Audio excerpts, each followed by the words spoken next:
last time on Spellbound and the Curse of Strahd, you had all found this tower out in the middle of the woods. Sort of after a series of events that don't need to be super repeated, because we all get the gist. Alazia was turned into a werewolf. At which point she began to transform and attack the party, causing her to sort of a little bit of a fight to break out. You guys were able to subdue her and chain her up with silver sort of manacles you guys have found in the self-driving van. You guys took the first long rest in 8 sessions. Oh God. Which is two full months of playing. But in actuality, in real time, I went back and checked. This is the first long rest since July. Oh my god. That's not right. Nice. So, is that that's 3 or 4 months right there of just no long rest. Dante and Arena had a little chit-chat, little talk that night in the self-driving van you guys identified. Arena sort of felt guilty about everything the party had been going through for her sake, and sort of how the whole werewolf debacle played out, and how she sort of felt useless in all of it. Julian and Miriam figured out how a magical trapdoor in the tower worked, sort of having a very tender moment when he played a song very important to her on the guitar. I mean... And in the process of trying to get the Gatling gun... I'm sorry, dude. Mississippi figured out the up and down boy. Oh, that's right. Yeah, Richie, Mississippi was extensive knowledge. Got the tower to go up and down. And in the process of Julian Lofus, I think Richie was there too, and Leku trying to get this Gatling gun out of the tower onto the trapdoor and into one of the vans. The suit of armor in the room suddenly became animate and started attacking the party with the Gatling gun, nearly killing Leku as it shot him for a shit ton of damage. It was like 40 it hit him for 45 points of damage. Oof. Then he got a nat 20 on his death save, so he escaped death that day. But oh man, if that hit Lofus, he would have been shredded. I think he would have died. Yeah, Lofus has like 21 health or something. From what I remember. Yeah, that would have killed him instantly. Jeez, I think that would have killed me instantly at the time as well. No, your hit points had gotten back up from then. Ah, yeah, that was after the rest. That's right. That would have taken any of you out, though. Yeah. Even Gale with his big boy hit points. Would Alicia be resistant to it? Yeah. What? So she would have been fine, but anybody else, that's bad juju right there. At which point you guys all descended down the tower into your 2 respective vans, being the ambulance and now the self-driving van. You guys did some car swap-arounds, throwing Leku into the ambulance so he wouldn't die. And now Dante and Julian sort of respectively driving the 2 cars, with Alazia at the head, driving the motorcycle. And as you guys took off in your respective vehicles for the town of Kirklin from this tower, we get into this episode of Curse of Strahd.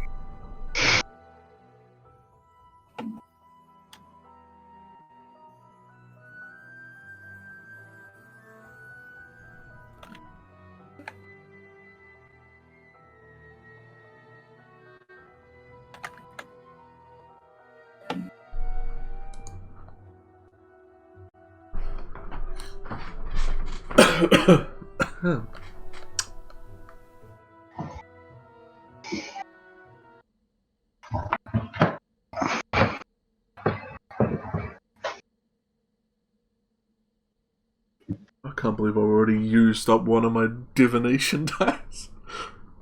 Oh my god, I forgot about that. And a bardic inspiration. And a bardic inspiration. Oh no! No! Half your kit is gone, man. What have Half you my done? kid. God damn. We're all gonna die.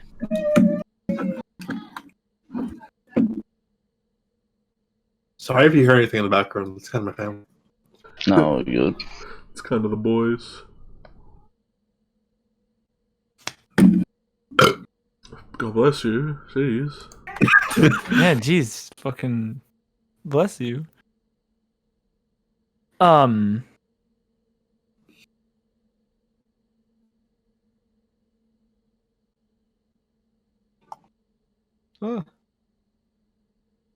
Oh, never mind. Not that one then. So at this point, you guys sort of peel out from the tower, sort of heading back into the woods and onto the road. The two vans sort of bob and weave through the trees, sort of just staying on sort of the main road itself as Elisa kind of leads the way with this motorcycle sort of just terrassing down the middle of the street. Dante, you are currently driving the ambulance, sort of at the wheel with Arena at your side. Gail sitting in the rightmost passenger seat.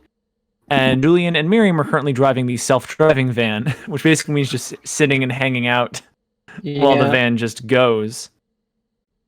In the back seat of the self-driving van, Voyage and Emma are sort of sitting on this couch with the cat Freckles sort of nestled in between them. You see that Voyage is sort of like leaning and inching away from the cat as Emma kind of just like holds it up and is like just constantly petting it. Kind of like trying to get Voyage to pet it too, as Freckles kind of looks uncomfortable with the whole situation. Lowfish kind of sits in the back, sort of on the little mattress and splayed out pillows, sort of with his hands on his knees, kind of just looking uncomfortable. He's got this big sort of welled up bruise in the right side of his face from where the suit of armor just slammed into him. Sort of just clapped him one on the side of his face. And Julian, as you're sitting up front, Miriam has sort of opened on her lap her spell book, sort of going over the magical spells she knows, even though she currently has no wand to cast them with. Oh man. A grim sight indeed.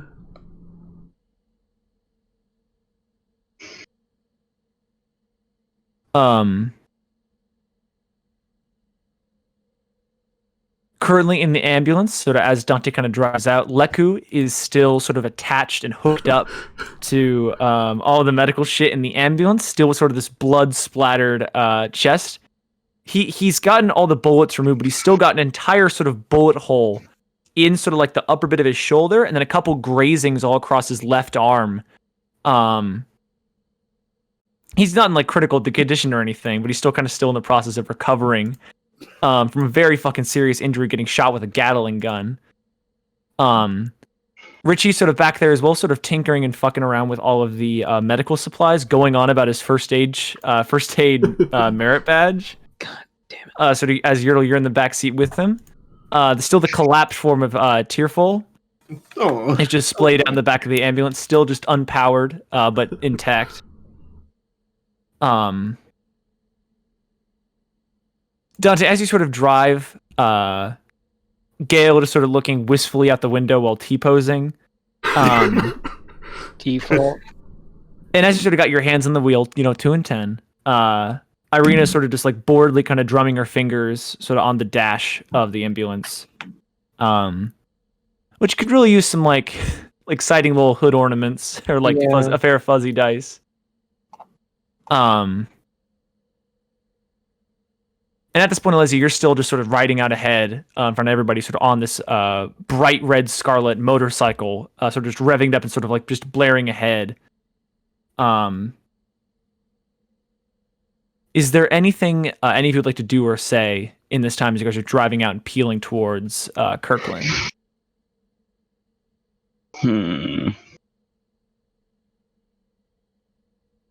I don't know, you can wait. Yeah. Hello. Sorry. We got him back. I'm fully here now. He's no Yeah, well, longer not- T-posing. You'd better remember what happened last time because you missed the recap. Yeah, I do.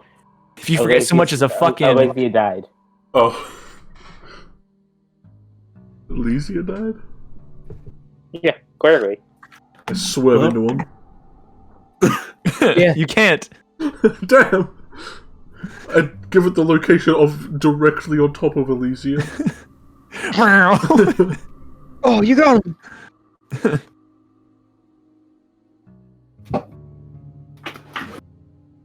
I'm dropping frames and shit. What's my internet doing?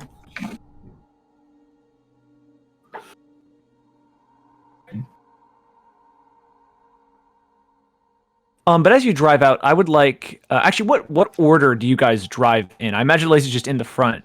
Does ambulance want to be behind or in front of self-driving van? In front, in case something happens, so we can disrupt it sooner. I think. I'm wherever the van puts me, man. I don't have choice in this matter. It's really just up to the ambulance.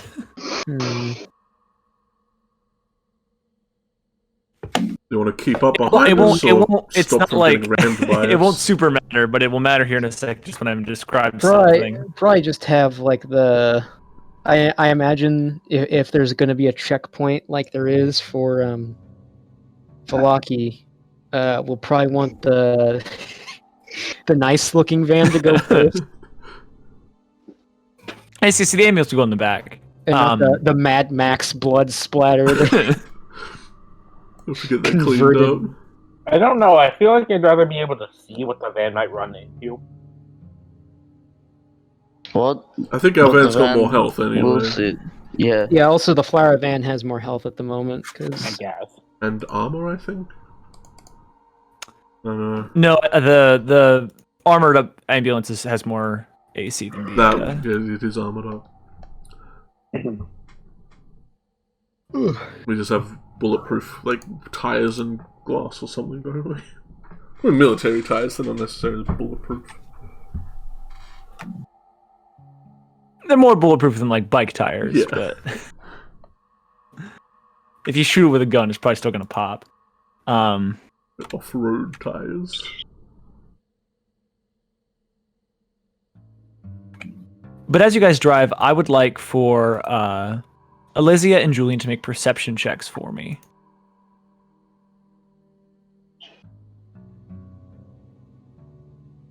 Whip. No. Not the best. Does it require scent or hearing? I guess it could require hearing. If your ears are better than your eyes.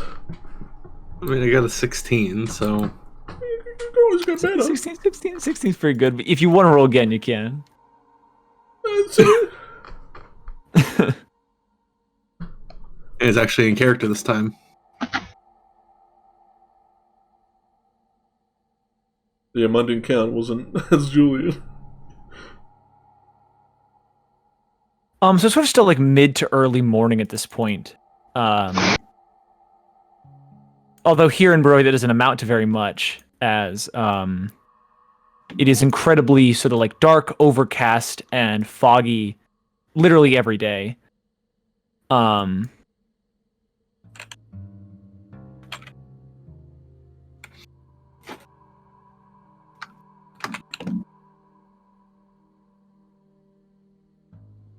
But as you guys are driving along, Elysia, sort of through the sort of mist and the fog up ahead, you begin to see sort of very quickly approaching as you're driving along.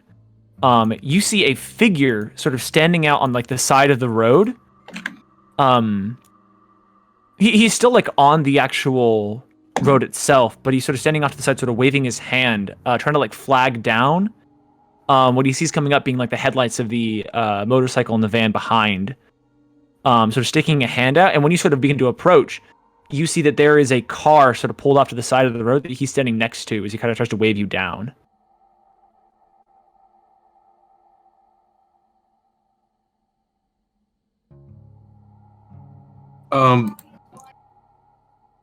Lazy's gonna glance over at the van and start to slow down.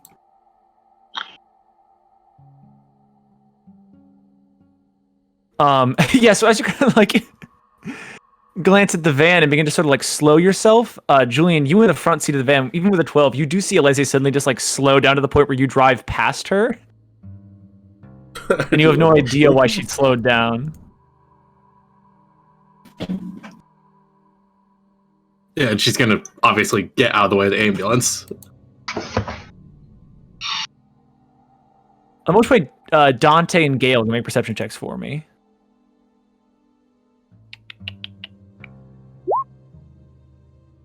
Ooh. I don't see shit.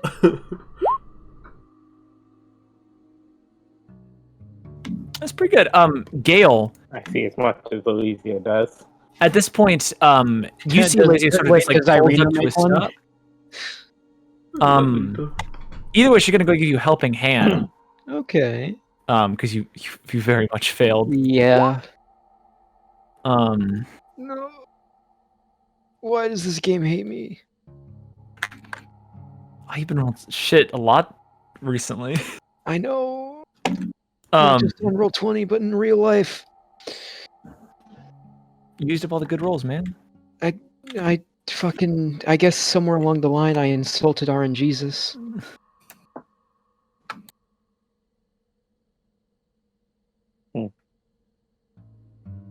I mean, I think we stopped you. Ah. Yeah, so as Lizzie sort of pulls to a stop on the motorcycle, Gale sort of like grabs your shoulder to kind of shakes you as Irina kind of points out and says, Elysia's stopping, something on the road. Son of a bitch. Alright. Let's take a look.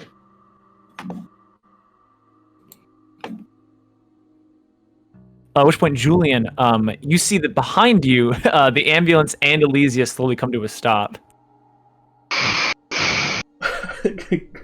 Pull my head back in and just. They could have said something. A rush. Stop. Miriam kind of looks up and says, "What do you?" Sees you kind of stopping and then looks around and sees that Elysia and the ambulance aren't really within like frontal visual range. She kind of like peers back out the driver's side door. Oh, and she kind of looks forward, and at this point, you guys are the closest to this thing as you guys stopped the last. And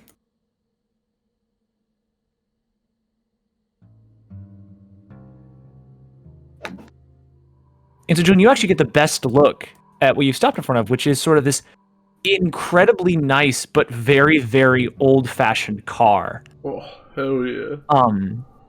You see, it's like a dinosaur. This machine is sort of just like propped up on the side, but it's like this entirely chrome, sort of painted, very brightly, sort of like vibrant hues of like this weird mix between like purple shading and like what comes to like close to like a green or a blue.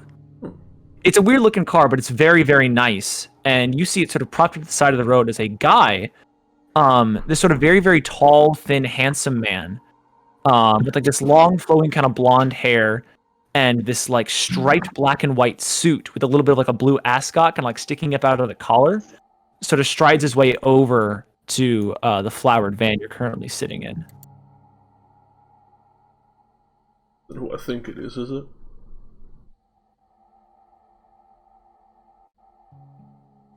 Oh, it's not. When you said long, flowing blonde hair, my mind immediately went to Richard.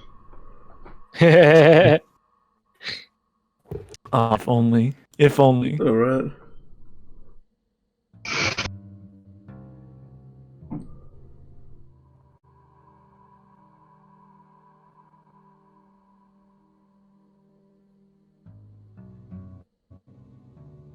At which point, he kind of like seeing you stopped, kind of very calmly and slowly kind of walks over to the driver's side door and kind of just folds his hands behind his back and kind of gives like raises the right hand to sort of give like a little friendly wave while he stands next to the window of the car. I'll wave and rapidly roll down the window. Yeah, you.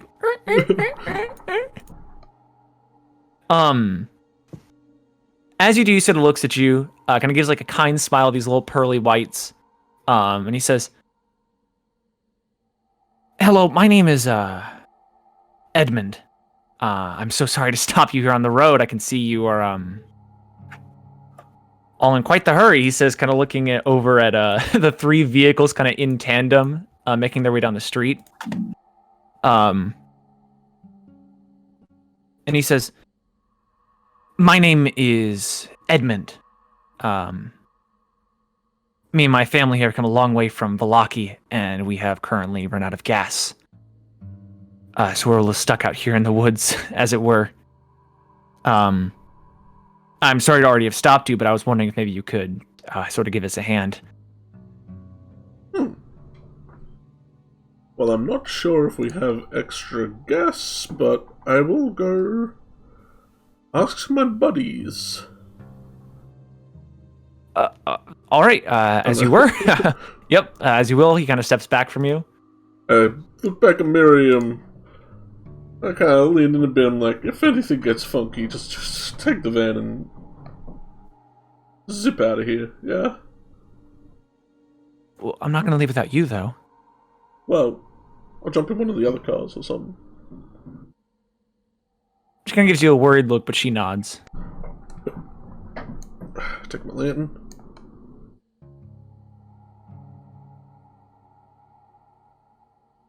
I'll hold out my hand once I get out. I'm Julian. Edmund, he says, holding out his own hand. Pleasure to meet you, Julian. You seem like a fine young man. He says, kind of looking at the like military grade windows and tires on the van. Can I pull the ambulance like up to here? Yeah, Absolutely. can I just roll? Sorry, can I roll the motorcycle up as well? Wait, you might wanna hide Arena. Slam into Julian, sending him I flying. Splatter. I like turn around and you're right there. B. I told Irina to like maybe like hide in the back. Just in case. She does not look super pleased. Not like mad at you, but she kind of gets like this like very upset expression on her face when you sort of say that, and she says, "Yeah, that's probably for the best." And she kind of just goes to scramble into the back. Kind of like pulls the collar of her jacket sort of up above her face, kind of hide her. As Elysia also just makes her way up along the side here. I reach my hand up Julian, and grasp at her leg. Elysia, I'm dying. Using your divination powers, you foresee that Dante's about to hit you with the ambulance, and you step out of the way, and you're fine. Fucking, I wanted to splatter him for the sniper rifle. No. Well, okay, because you're here. We got any spare gas? These fellas Did we get anything in return for giving gas? He kind of chuckles. He says, "No, that is a fair point. Listen, if you're willing to help me out, I can make it worth your while." And he kind of like reaches into like the inner lapel of his jacket and pulls out like a small wad of cash. See? If you don't have any gas as well, also, the woods can be very dangerous, even during the day. There's wolves and the dead, and... I mean, we got rope. Worst comes to worst, we could just, like, tow you to Kirklin. I don't know. That's where we're heading. Us as well. Yeah. Well, where else would we be going, right? Like, we're... not much else out here. He says, "No, we are a small bunch ourselves, just me, my wife, Anna, and our daughter. Even if you couldn't tow us, we would be happy to just accompany you on the way to Kirklin, and we could just go our separate ways. If you're willing to give us a ride, of course. No, I don't want to presume or..." And leave a car like that out of you? That seems... a waste. He looks back at it and he says, it wouldn't be the easiest thing in the world to steal. We could maybe push it, if you'd be willing to help, further into the woods to sort of deter any would-be bandits, and I could come back for her as soon as we get to Kirklin itself."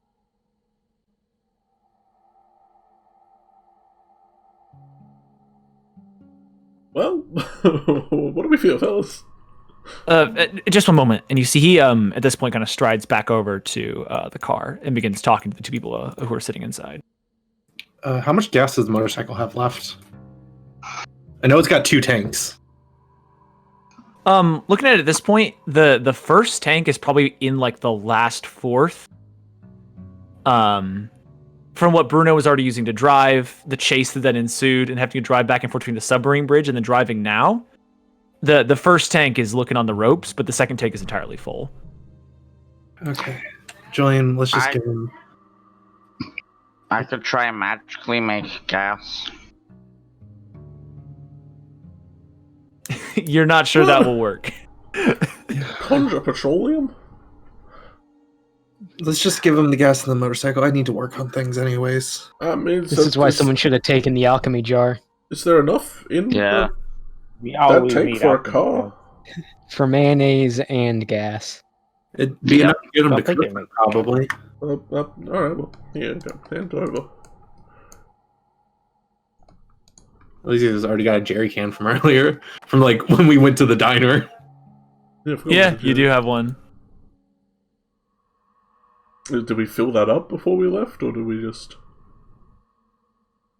Did we fill it up? I think we would have. I just have a jerry I can. feel- down. I feel like after we fucking bailed, it's within our character to, or at least mine, to have fucking filled it up. Stolen gas. I think you guys filled up the can and then used it. Yeah, probably right. that, TBH. that sounds familiar. But We you still never do have really the can, filled so it. you sort of like at least you sort of drive up with the motorcycle over to the side of the car. So with this can in hand. I'm going to back up. This. You probably like you compare to Julian, like this really upstanding looking kid, and just this ragged, tired, one-armed wolf lady. Werewolf lady. What happened He does to you- cast a certain eye to your ears, tail, and robo hand. But it's Barovia, so shrug. Okay, so is it just out of gas or does it need repairs?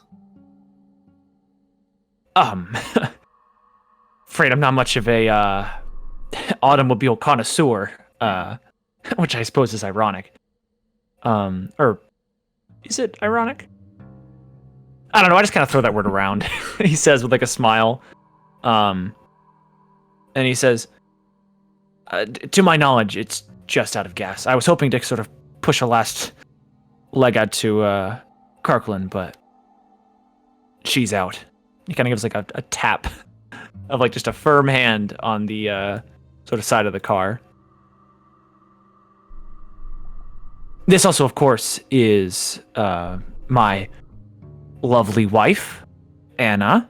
He says, motioning to a very beautiful woman sort of sitting in like the passenger seat of the car, who's got a not only just like this like bright red sort of like very regal gown, but she's also wearing like this silver like tiara sort of in like her hair, and she gives sort of like a friendly smile and a wave, and he says, "And this is our daughter, Violet." I will wave with a very happy smile.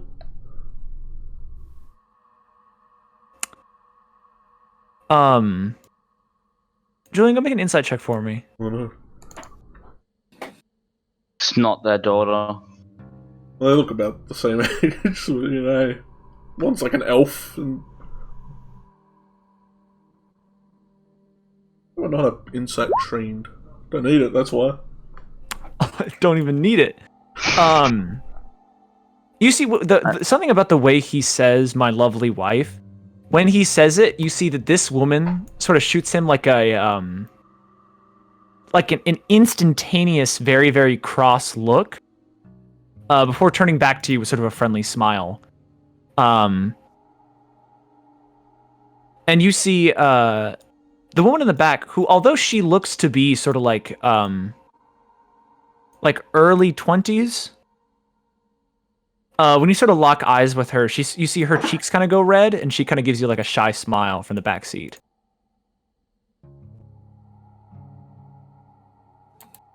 Usher's well, he doesn't understand what that means. He's inexperienced. So will that be enough to get you to Kirklin? Gesture at Elysia. I mean, as you sort of jerry can the motorcycle's gas, sort of bring it over, he says, yes, it should. Please be my guest. He sort of comes over, kind of pops open the gas can of the car.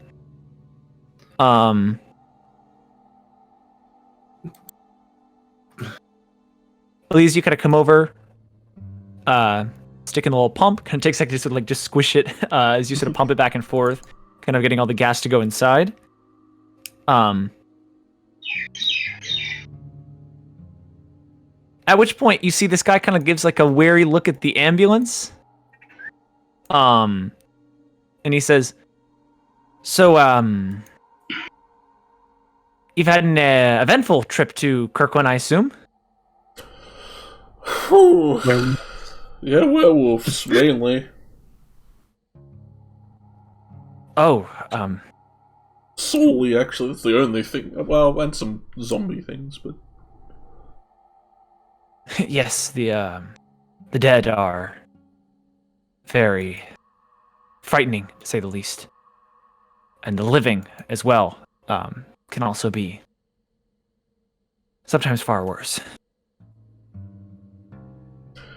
Yeah, a lot of people just seem really... you know? No one's happy. It's weird.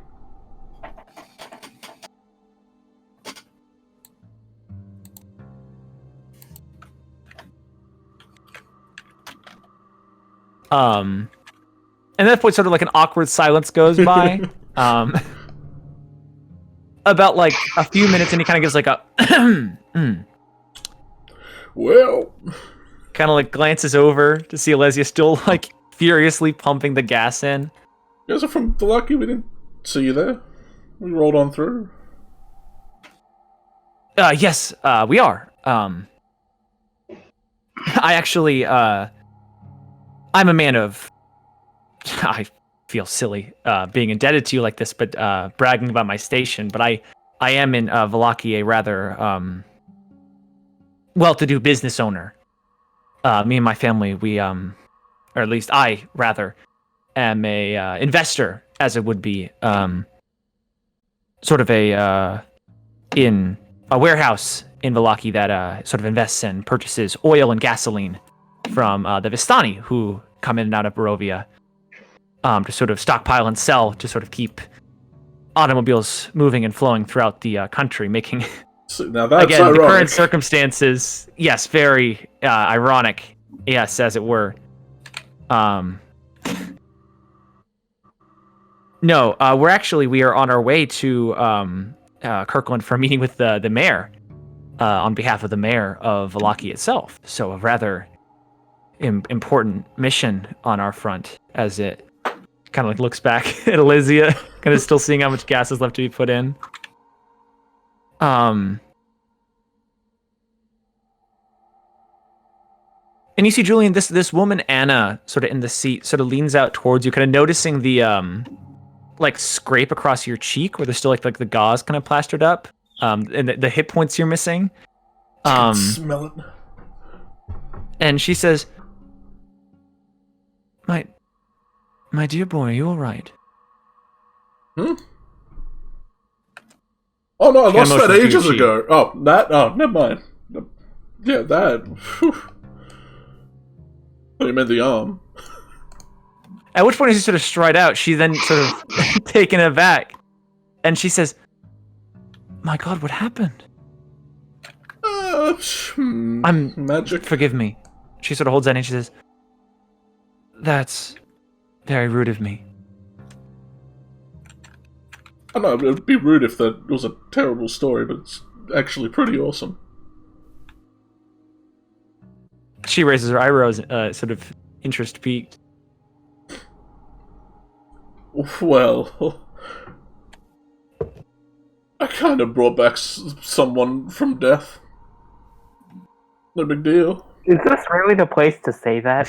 Well, I mean, look. Is this out of all places really the place to say that? You know, it's usual wizard business with us. Mm-hmm. Usual wizard business. I'm just gonna duck, so in case we get incriminated, I'm not involved. She But, starts taking names, memorizing faces. No, she turns to you and she says, Are you a caster then? Well, I mean, we did till those... Quite a proficient one if you've saved one someone from the brink of death. Well, I mean, that's nothing really, but yeah. A couple of us are, but the werewolves stole our fancy sticks. Is this true? A little bit. She sort of makes like a little bit of a pouty face, kind of looking over you and everyone else sort of between the vans, at least people she can see. She says, Can I tell you something? In confidence. So, yeah. And you see Edmund sort of shoots a look between her and you, like a wary, unsure look, and she says, I'm also a caster. She says, my schooling days were ages ago, but... And she sort of reaches into sort of one of the folds of her dress, and she produces this sort of thin, like bright birch-colored wood wand, sort of holds it up between these delicate elven fingers. Gasp.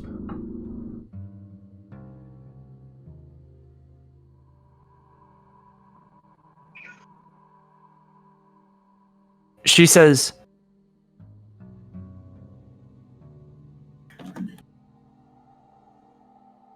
you all seem quite rugged. As a compliment, I mean, of course. She's just looking between you and Alesia and the other two vehicles and the motorcycle with the shotgun in it. Oh, yeah, you should see the werewolves. Whew. She says, I'm sure there will at least be a implied or at least present danger on the roads. If you'd be willing to provide our family here with protection, Edmund can stop waving his silly money about, she says, kind of looking over at him with a pointed look. She says, and I could lend you a wand for the time being in payment for the service you've done us.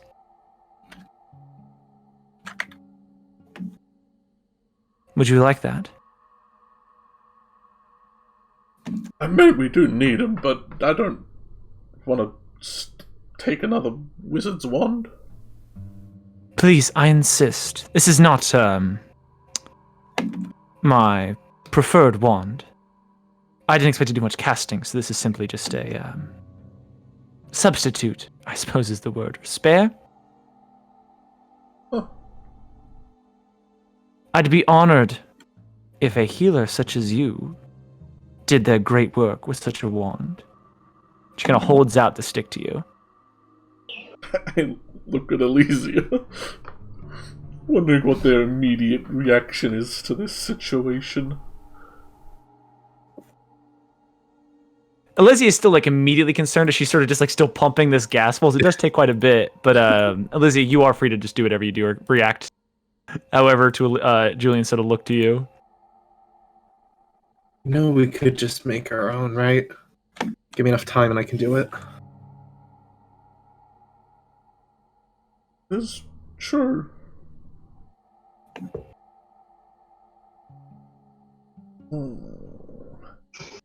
Well, have it as you please. She sort of smiles at you, Julian, takes the wand, kind of tucks it away. But we will escort you still to Kirklin. I think that's just the decent thing to do in this situation.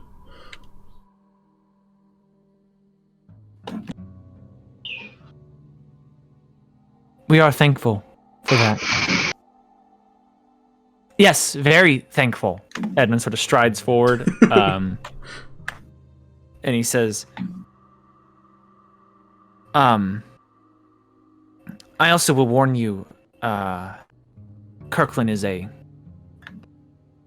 very reclusive and I'll be exclusive town. They're very reserved people. They sad to say, and this is not meant to be any sort of offense to you, but they may not let you in. If you drive with me and my family, we might be able to sort of procure you entrance into the city of Kirklin. In addition to payment for the gasoline itself.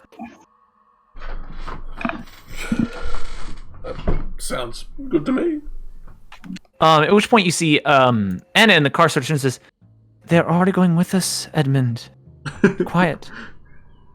Turns back and says, "I'm sorry, my husband is so used to salesmanship, he has trouble turning off the switch."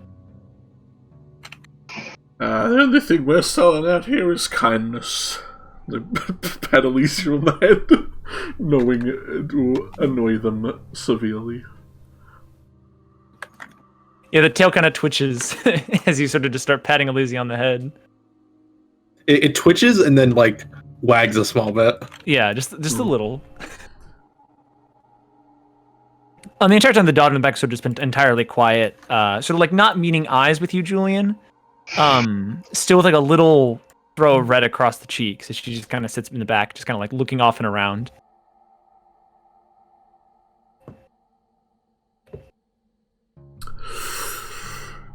The gas is taking a while. And then as you say that, Lysia pulls back the can as it's fully filled up.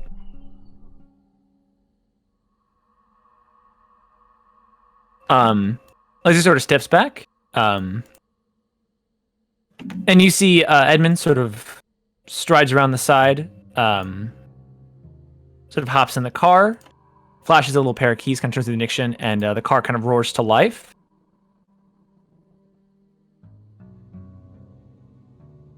And he sort of smiles to you two, and Anna says, "Again, we're incredibly thankful."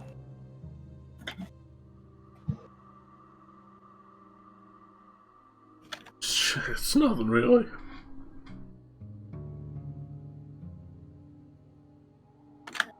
Considering what is out here, leaving people on the side of the road seems not a thing we want to do.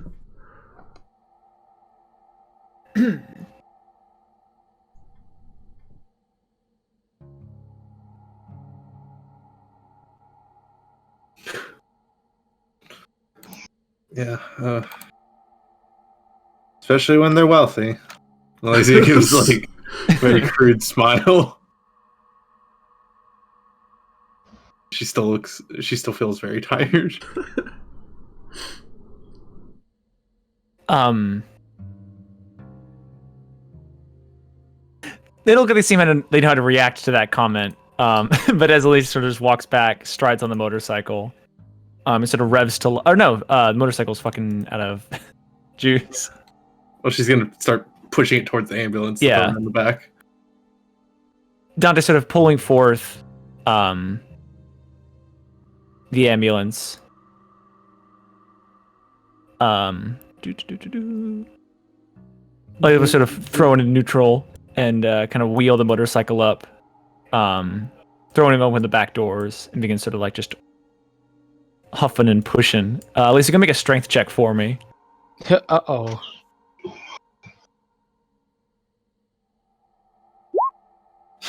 Oh.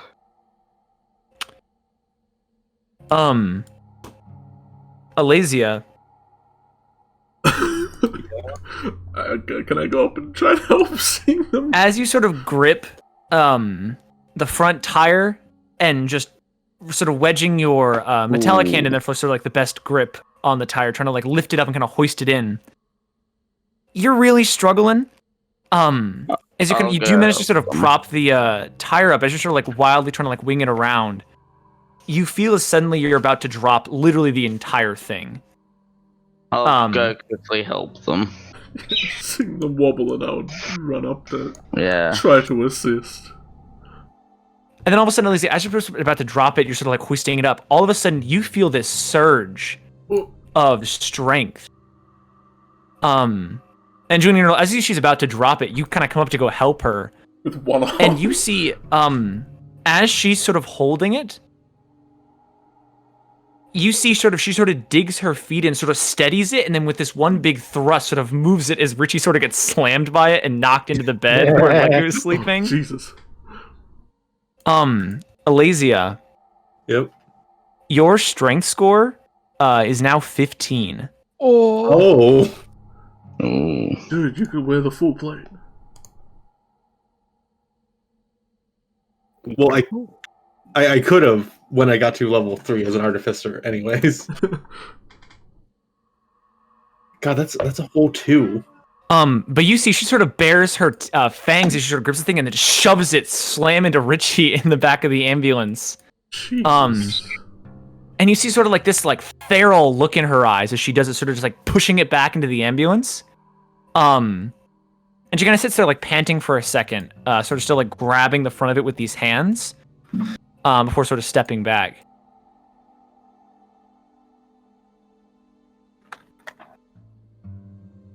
You okay, Alicia?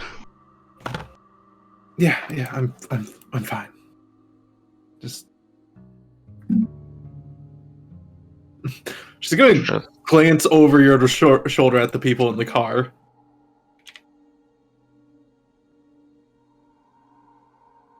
Just see if they react in any way to that.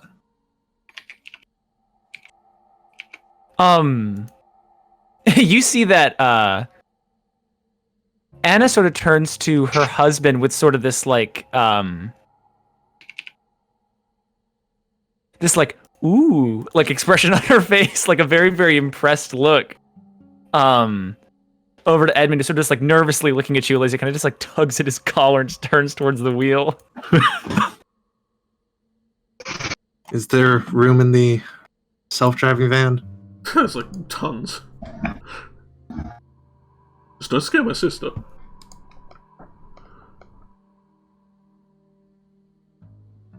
I'll try not to. It's fine. They She'll probably think you're awesome. from the point. Can you even fit in there anymore? I don't think so, but I wanted to stick with the ambulance so that I knew the coffin would stay nice and secure. That's fair. Are you gonna grab Tearful? Oh, yeah, she's gonna jump in, grab Tearful, jump out. Yeah, you sort of like grab this robotic dog, sort of Tearful. scoop him up in your hands. While she's walking towards the self-driving car, she's gonna cast Mending on him.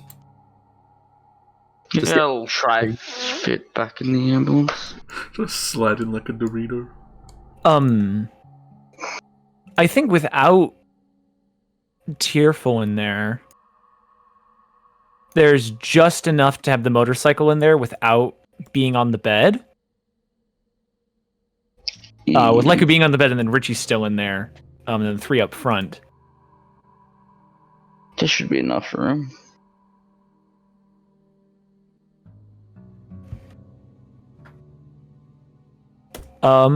Yeah. Irina sort of hops back up to the front seat, Very good. kind of whispering to Dante, I don't think they care about, or at least they weren't looking for me, it didn't seem. Yeah, but you know, it's always good to be Yeah, it is. cautious.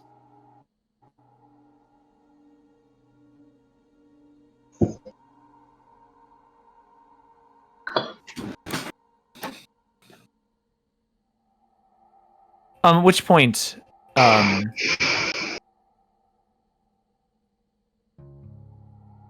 Edmund says, "Oh, I didn't realize you were entirely draining your motorcycle. There was no need to do that on our part. At which point, Anna kind of puts a hand on his shoulder and says, "They're being kind, and we'll show kindness in return."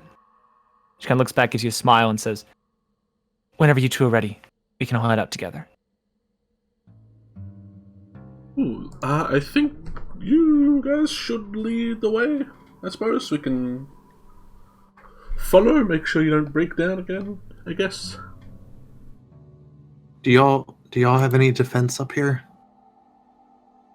They look at the Faster. the car has no roof. It's just an open air car. Anna says, "No, I'm afraid in the ways of defense we're rather prepared for comfort over prepared for being prepared." Sort of shoots a look back at Edmund. Is there He room says- for a fourth person? This is definitely a situation of Twiddledee and Twiddledum. Yes, there is a position for fourth person right next to the daughter, Violet. Sorry, what was she gonna say to Edmund?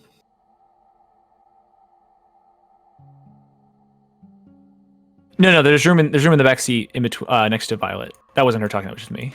Oh, okay. Oh, do you all need some defense up here?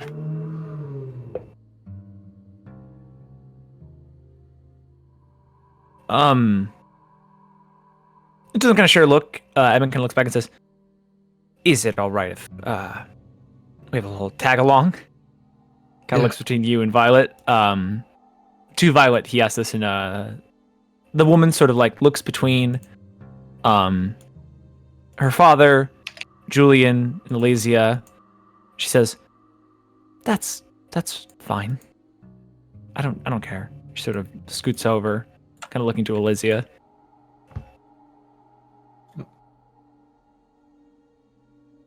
Lizzie's going to obviously climb in. Yep. Because Alright. Julie knows how to operate the car. She doesn't. I think everyone in the car knows. I think I gave everyone instructions when they were in there. But probably not you. You were on a bike somewhere. She was. No, literally.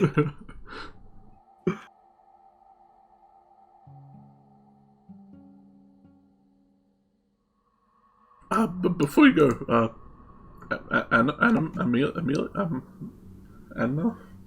Anna, sorry. You don't have any like arcane booklets with you or anything?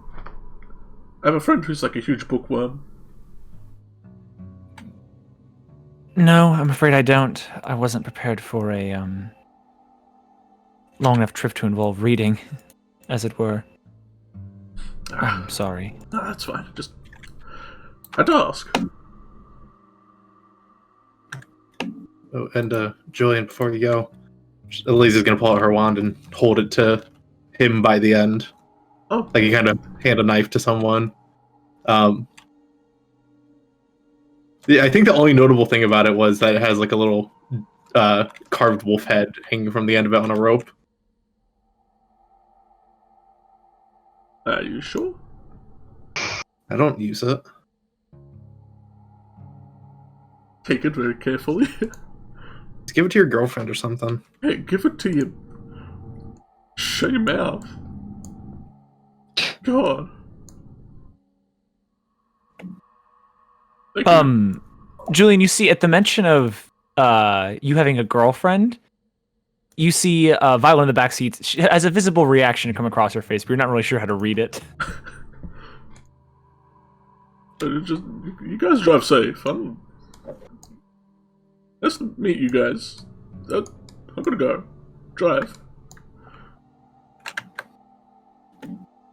Anna sort of gives a smiling wave at you, sort of head back to the self-driving van. Sort of fumble with the door and sort of stride in, sit next to Miriam again on the couch.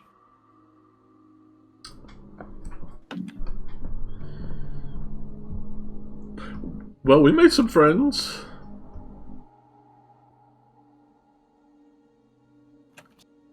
Miriam sort of looks at them kind of through the window, seeing Alesia kind of climbing in. Is there a reason she's going with them? They have like no weapons on there. Well, except we for won't the we one won't at the need front. weapons, will we? Well, with where we are, I think we'd always need weapons.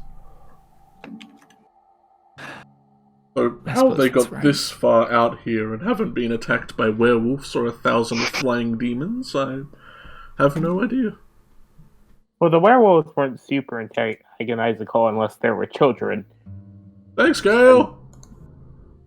I know I'm in the other car. but- Yeah, Gale is sort of like but the- peeking out. Yelling OTs. we have our radios connected. Oh, that'd be a smart thing to do. That would be. Yeah, more we than- we should get some like trucker radios. The one up the front, Anna, though. She's a caster as well.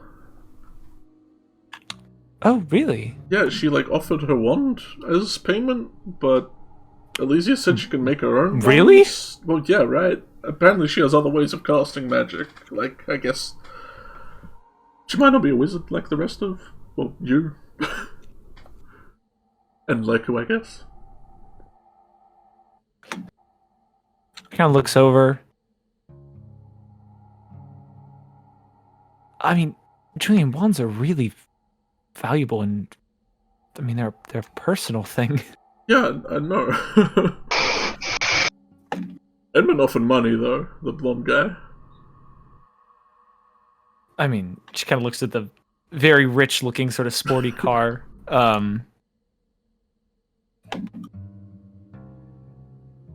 But How much were they offering? I don't know. He just held out like enough to grab in one, like a handful. He pulled out a lot. That's hard to do with a small amount. Yeah.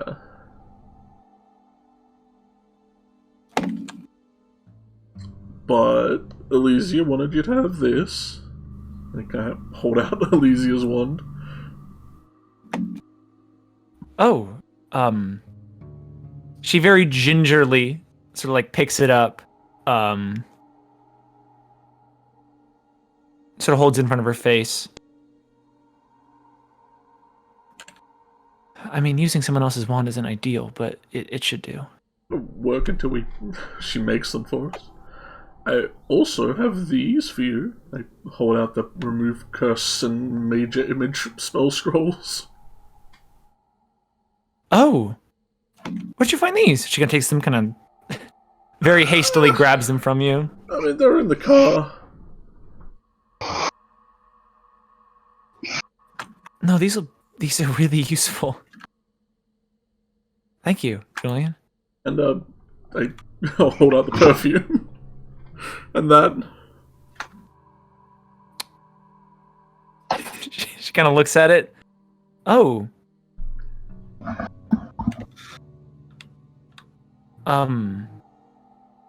Is this? You Did could you find this as well? Yeah, you could give it to my sister if you want. She'll probably spray it around everywhere.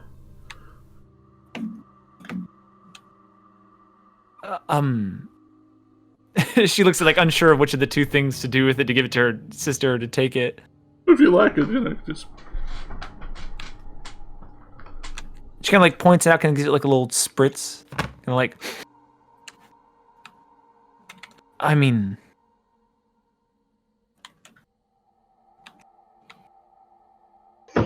it's not what I was expecting, but it's not unpleasant. Yeah, I know, it's no book or nothing, but yeah. Thank you. Yeah. What else am I going to give it to Alesia? she kind of looks and says, I guess that makes sense. Probably drink it. She kind of takes it, kind of like ducks it between the Yeah, on the floor of the car.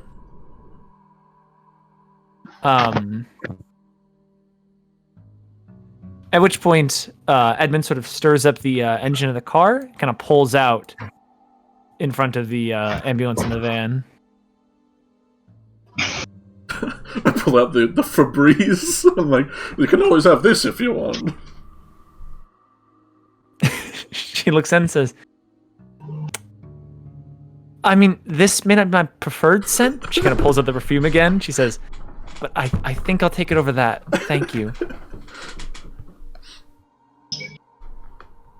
Though I'm sure we'll come across a lot of laces that need that. Yeah, that's true. I don't know, maybe Febreze is effective against undead. I don't know. It's effective against people you don't like. Just spray it at them.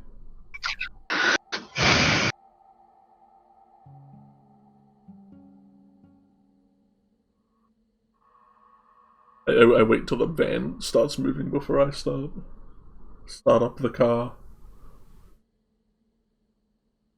Oh yeah, so I guess at this point they'll sort of just lead the way, sort of taking off with the ambulance going behind, and at which point you sort of say the magic word and the flower van follows in suit.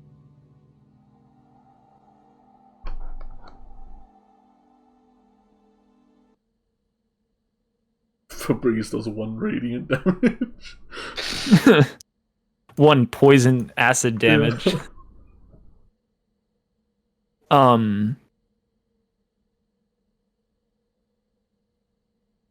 Are we having lag issues? Is that a thing the stream's incurring? I don't know. Every now and again, I'm dropping a lot of frames, but for the most part, it seems fine. I have no idea what's going on with my internet.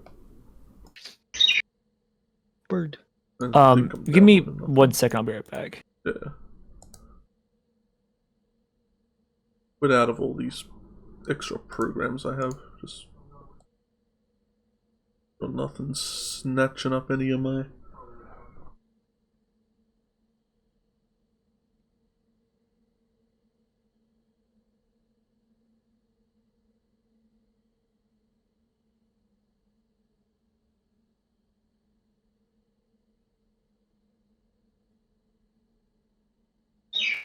Yeah, it seems to a. Well, say that, but then it hits red. It fluctuates.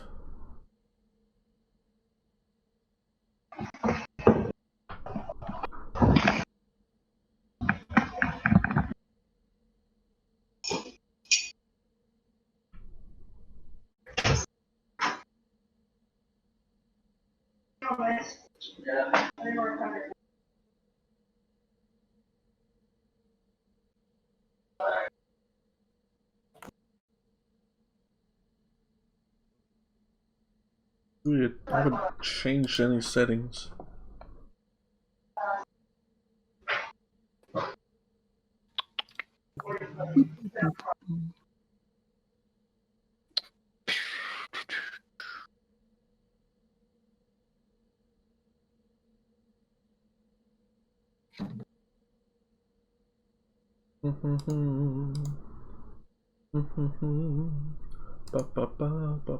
Oh, did we lose a Dante? No. Oh, Run. who else was? Oh no, sorry, Lacey's muted.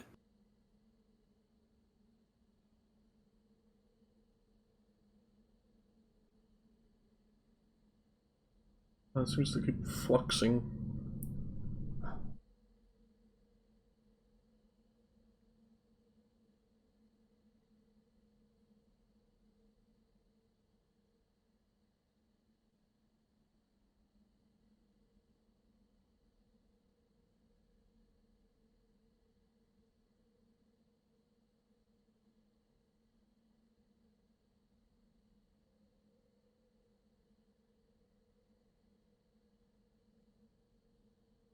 A rainy night, do do. Another rainy night, do do.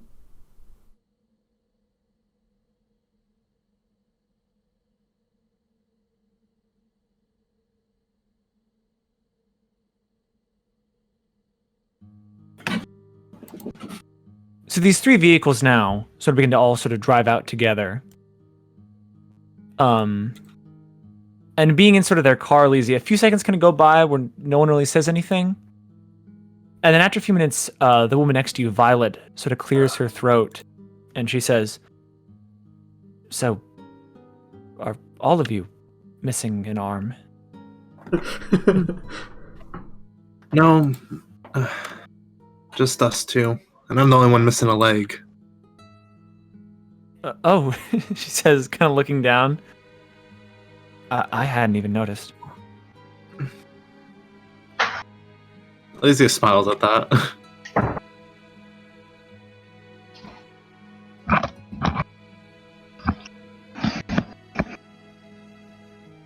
Where did you get those? If I can ask, in Barovia. Well, I made the arm while I was still in school, and I made the leg here.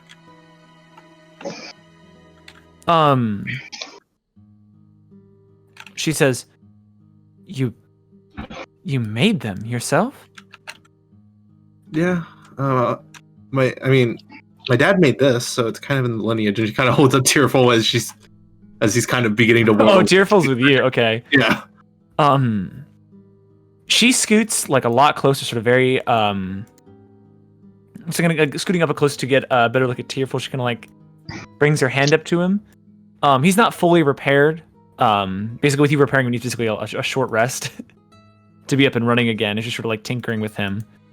But she says, "That's amazing."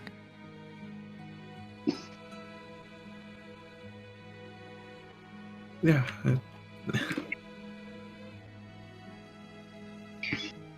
He's kind of been the family pet for a couple, I don't know, dozen years. I don't remember when he was made. Where does your family live? Nova Scotia. She kind of like looks really confused at first, and then her eyes kind of go wide, and she says, You're not from Barovia."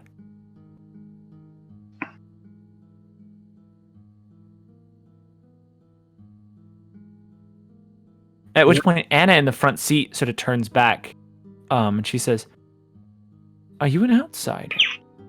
Yeah, we hopped on some weird taxi and came here because our car had run out of gas.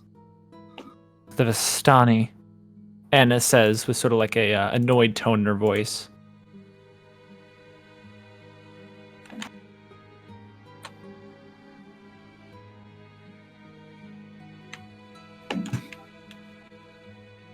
Maybe, I don't know. Anna shakes her head and she says,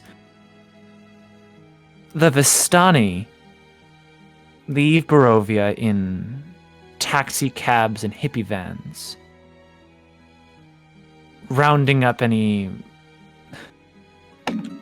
wayward souls and lost travelers, anyone innocent they can prey on, and traps them here with the guise of a warm, good Samaritan."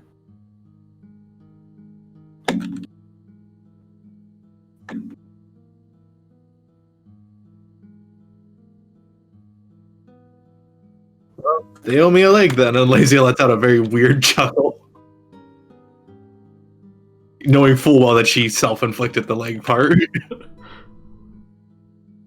Edmund says, "The camp outside Valaki is at least dealable, at the very least.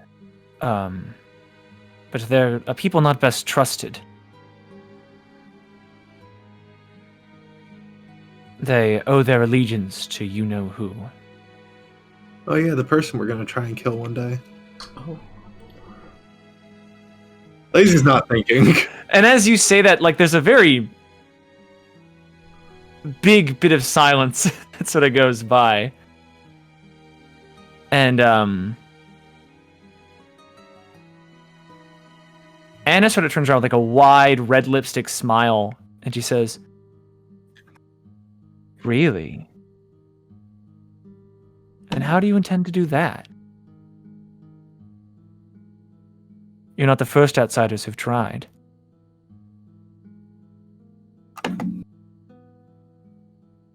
Well, first we gotta deal with his buddies, the werewolves. That's one part. The rest is kind of a bit more hush-hush.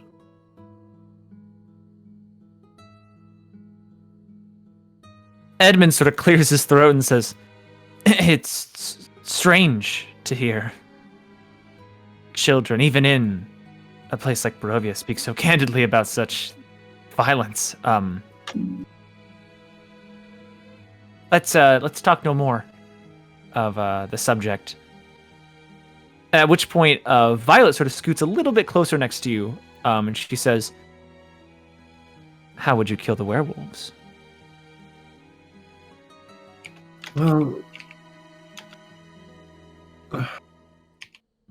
can I tell y'all in something confidentially? You see Violet nods, and Anna kind of turns around a little bit worried, but she says, "You've helped us out in a very tight spot. We wouldn't really do anything to betray your confidence, especially now." Okay. So, my mom and dad were pretty sure, at the very least, werewolf hunters. Even though my dad claimed to be a fisherman most of the time. And they hunted by... Edmund sort of chimes in and says, "An unfortunate person for the Vistani to have tricked into coming here." Yeah. But here's the thing, here's the catch. You are what you hunt. She's gonna wait to see you and let that sink in. None of them really... So same thing was sort of like just an awkward sort of beat of silence that passes. And you see Violet's eyes sort of flare up with this like excitement. She says, "Are you a werewolf?" Yeah, I am. "Show me." And you see Anna sort of like slaps the side of the seat and says, "Violet, that is not an appropriate thing to ask a guest." Elysia gets this very sadistic smile, and she's gonna do that. She's gonna do what she's gonna try and do. What she saw Bruno do, where like she kind of partially transformed for a moment, where he You sort of like Flex. just like Yeah. flipped her arm into a wolf claw. you kind of flex, kind of like tighten your muscles, kind of like grunt a little bit. Nothing happens. God, I didn't want to do this. She's gonna go full werewolf. What? As you sort of like bring up your claws, nothing happens. Wait, what the fuck? Elysia gets like this very big look of panic. Yeah, you sort of like flex your hand again, trying to activate sort of the curse, but as you sort of like do it, all you're looking at is a human hand. She's gonna reach up and pull on her ears. Kind of pull down your ears. Your ears are still there.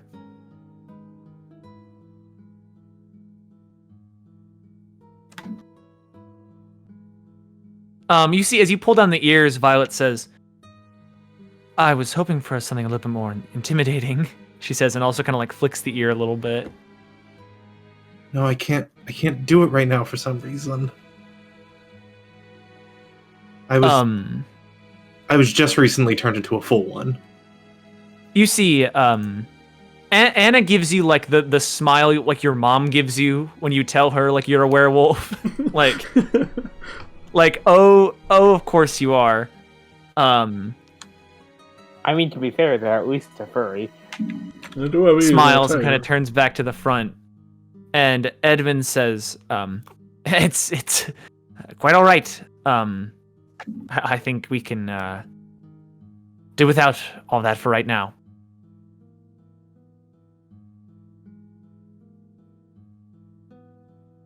Elysia's gonna look at the girl next to her. So you want to see the bite mark? It's kind of gnarly. I do.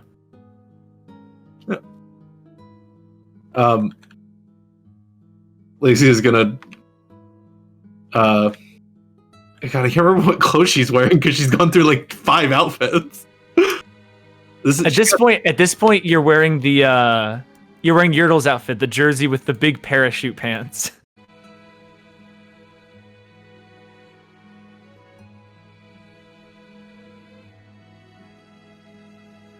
Yeah, I cast bending on my clothes, so they're still. So now you're back in the uniform then. Yeah. She's gonna undo the buttons and kind of show her shoulder area where Bruno bit her.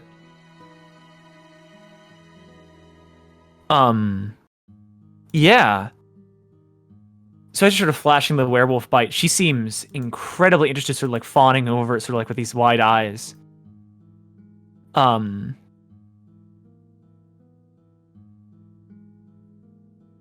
Elsewhere, we're going to go ahead and cut to the ambulance real quick. Galen, Dante, and Yertle, you guys are all in the ambulance with a Ambulance. incredibly quiet Leku. Instead of a Richie who's kind of separated from the rest of you by a giant red motorcycle. And you see Dante, Gale, you can both very, very fervently feel this like vibration in the sort of like big ambulance front seat as Arena's like very nervously like thumping her leg up and down. So just looking at like sort of like the backside of the car directly in front of you guys. And she's sort of like nervously biting into her thumb, seemingly very deep in nervous thought. Can I insight that? Yeah, go ahead.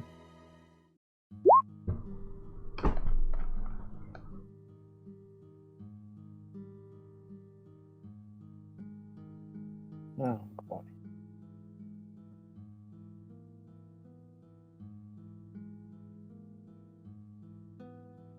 Do I get out? I can hear you. Yeah, Okay, we can hear you. just one silence, So, please.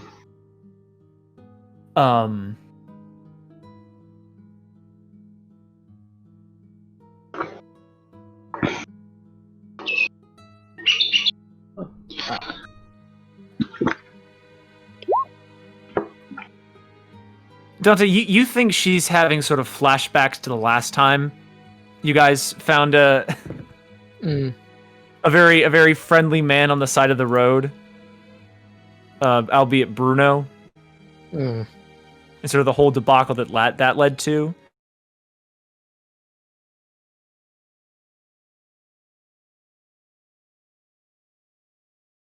It's logical. She seems very. Oh, there goes my internet. Am I back? Hang on. Alex? Cheeky? Yeah, I can't watch the stream right now. Yeah, I think I cut out for a second. Hang on. Oh shit, yeah, there's Stream broke. network here. Fuck! Oh no, it's You gotta get reconnecting. back on. Yeah, it's getting there. Hang on. Cheeky, what the hell? Come on. Dude, I have no idea. My Bruh. connection is tenuous at best. Bruh. You wake up for this? You really woke up for this? You could still be asleep. Dude, I'm sorry. I'm doing my best. I'm back online. It said it's trying to reconnect. I woke up for this nightmare. Attempting to reconnect. Reconnection successful. It claims. Hopefully that kind of fixed it though. We're back. Alright, cool. Thank God. Very epic. I'll keep an eye on our connection, make sure it's still gravy. You better. Doing my best.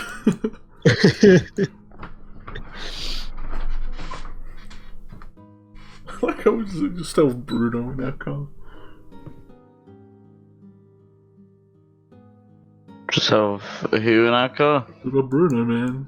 Still chilling out back there. What are you talking about? Bruno's right there. Bruno, oh yeah, Bruno. That's right, I stole Oh his name. yeah. Bruno. Well, he's not in the same car. He went to the ambulance now. Oh yeah. Yeah.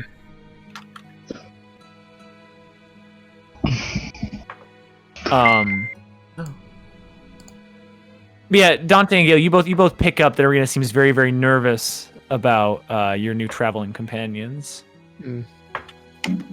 To be fair, it does seem like a situation of Tweedledee and Tweedledum, and Tweedledum has all the money.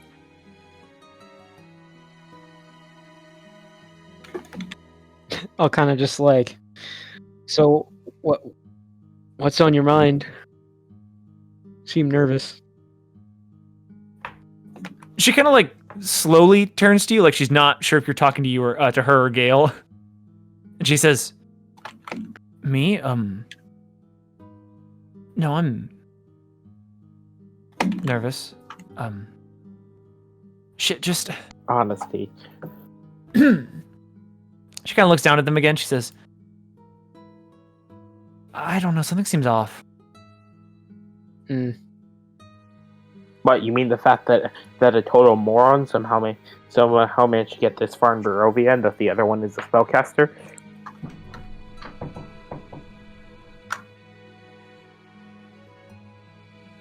I mean, maybe she's like bewitching him, or they're like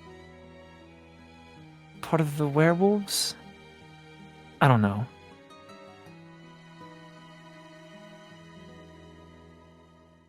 It just seems fishy.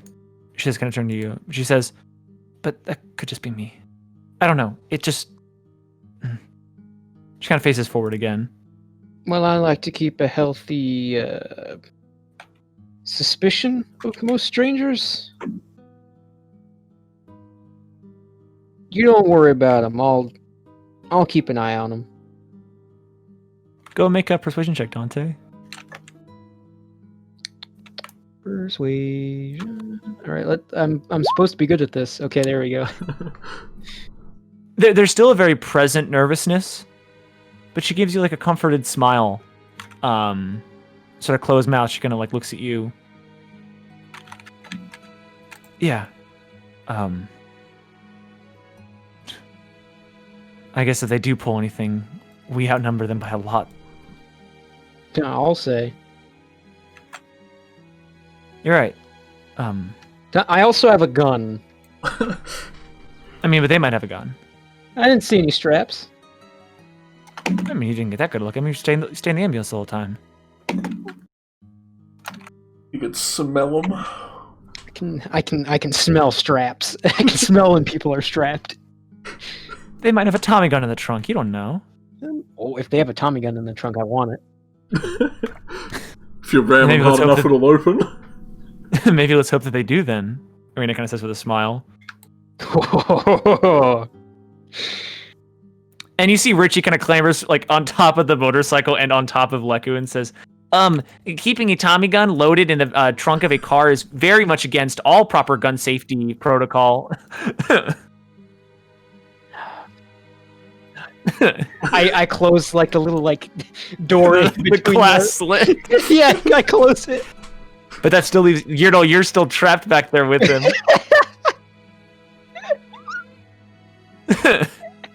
Open it back up and the back door's just open and there's no Richie.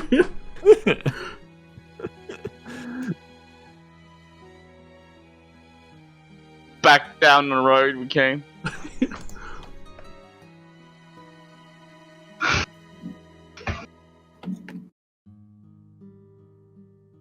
God Yeah, damn you it, guys try to Richie. keep driving along, so one by one down through the street.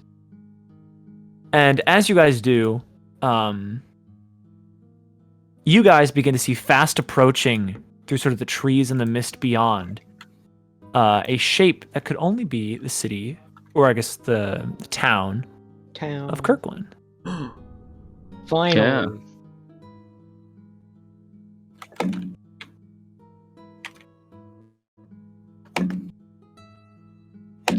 I've been looking forward to this.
So as you all approach, the first thing you sort of make out as you guys can go along is that the road doesn't seem to stop at Kirkland. It seems to like drive past it. And there's no turn onto any actual street. But at a certain point, you see that there's just an opening and a just not even paved, just dirt road sort of just tumbles off of the street. And there is a big green like highway street sign sort of set up next to the road that has spray painted in less than professional looking like street sign paint the words "Welcome to Kirklin" sort of painted on it. And you see that you can't even really make out the town at all from this point, but you do see there are massive amounts of farmland stretching out and around the town itself as you guys make your way up to it. We out here farming.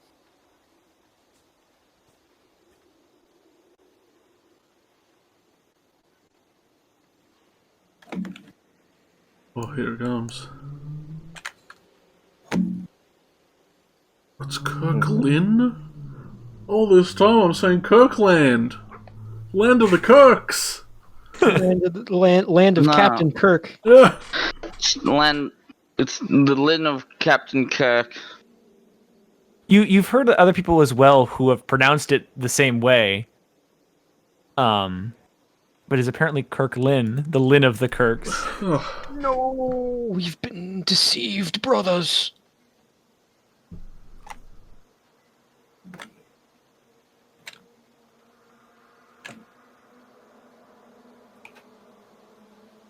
Phew, this really is a country town.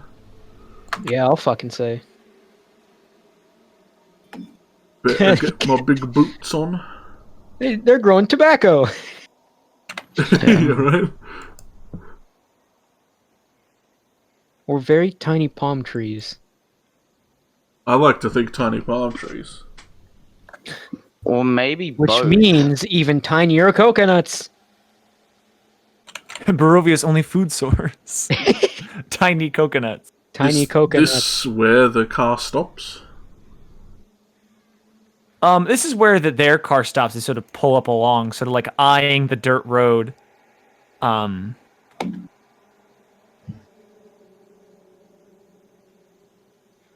At which point, Edmund sort of proudly exclaims from his seat to Lazy you in the back, "Well, we made it without incident, and still more than enough gas still in the tank, which is all well and good. Thanks to you again." Sort of turns back to Lazy and gives her a smile. Lazy returns it. Does the self-driving car just ram into him now? I'm actually at this point, Joe, unless you do anything, the van does just like Oh, if it seems like Depart. it's getting close. If it turns, I like let it go for a bit before stopping it.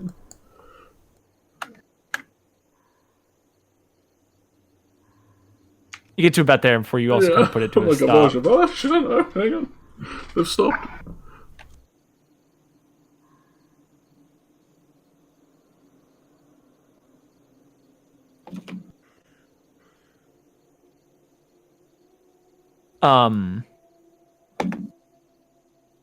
Hey, Hans.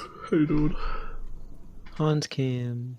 Hans kind of flutters up to your shoulder, kind of just like sitting on the couch, not touching anything at this point. You don't have to drive at all. Sort of lands on your shoulder, kind of like begins pecking a little bit at your hair, gently. At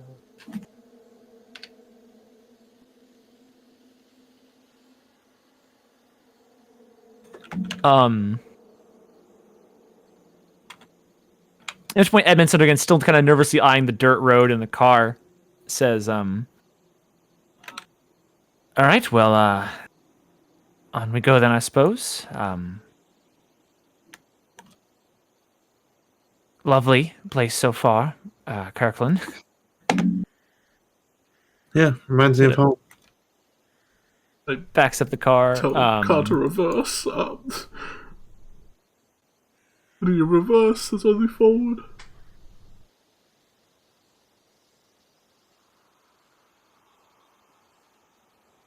As you're having trouble to actually figure out how to this thing to make it go backwards, the future of self-driving cars. This thing Future is now, old man. does sort of just like drag around you Oh my god. and begin kind of tumbling its way down the road. Up. Follow him. Go. Kirklin. As you tell the car, like, follow that car, you see the vehicle just does. Oh, Fuck yeah. new unlock. Take the mist. The mist goes with. The mist grabs for you, like, wants to come too, but you drive too fast and leave it behind. Smoked him.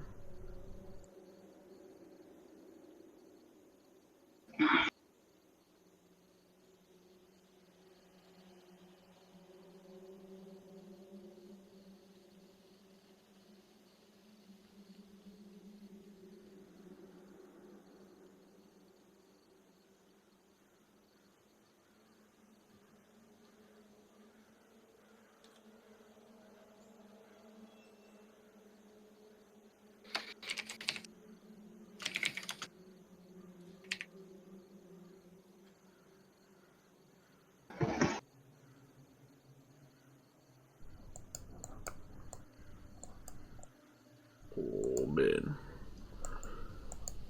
Oh, what? We're gonna have It's sort of like the bumpier road as this thing sort of makes its way along. The flower van is much more well prepared and sort of equipped to make its way over this sort of like less traveled road, as this sort of very, very nice showy car and the ambulance have a bit more trouble sort of making it over sort of like the bumpy just earth that kind of winds its way through these sort of fields of crops. And as you guys do, you see lots of telephone wires that sort of stretch out over these crops in sort of massive amounts that sort of lead up. Like the farmland must stretch out for miles out and around this place as you guys kind of drive closer up. And as you do, you begin to see the town itself kind of come into form. And you see the whole town is covered in sort of this huge metal grate fence that sort of rises up about 8 or 9 feet off the ground. Wow. And you see the whole top is lined with sort of this swirly serrated barbed wire that kind of makes its way all across the top. And you see that sort of like the many holes of the fencing have been sort of like covered as pressed up against the fence itself are just these big plates of just like sheet metal, but just like big steel. So there's like look like they haven't been like fused, but they're at least like placed up against the fence, sort of just block out any window into the town itself. As you guys make your way here, you see that this town actually has a huge water tower, sort of sprouting its way out of the town itself that has Kirklin written in big letters. And as you guys actually make your way driving up to the gate of said town, sort of where the road begins to go, you see that there's a second of the exact same sign that says "Welcome to Kirklin." And you see underneath said sign in big red letters is a second sign that says "Keep Out" with a sort of skull placed beneath it. That's fun. That's a lot of fun. It's like a bandit camp from Borderlands. Oh no! I can move the flower van! Oh boy. So are we just gonna... Does Dante draw his gun? Does Dante have his gun ready? That's I always keep the holster unclasped, you know. That's safe. So he's ready for a quick draw. His gun has fallen out a couple times because he never fastens it. Oops, I didn't mean to click that. I don't have that anymore. No, you don't. No, you don't. He's got the opposite mentality. He only clasps it when he knows he has to clasp it. If it's about to jump in the water or tumble, he's like, oh, better clasp it. So, like, when we were in the submarine. If he was tumbling a lot. Kinda. Dante, did you tumble in the submarine? Oh, You gotta tell the truth. I don't think I rolled it all. Nothing but the truth. I don't think I fell. I don't think you were in the water either. I wasn't. We were all Just to stay dry the whole time. Yeah. Um, I did shoot the shark once, though. I think your gun was drawn the entire time, honestly.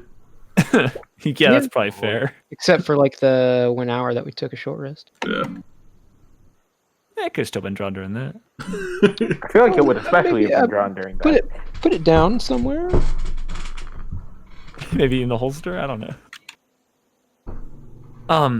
No, Dante chains the weapons to his wrists until the battle is over. Handcuffs him. You like duct tape your hand around it like those people who duct tape like beers to their hands.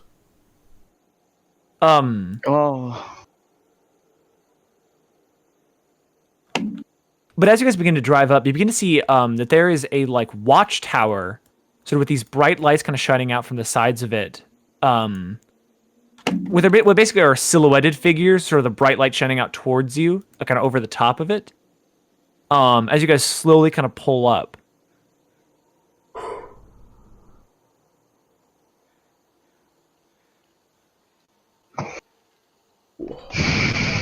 Oh shit! It's the fucking police. Barovia police? What are they doing out here? I get the whole place is Barovia. It's the fucking Rangers. Yeah.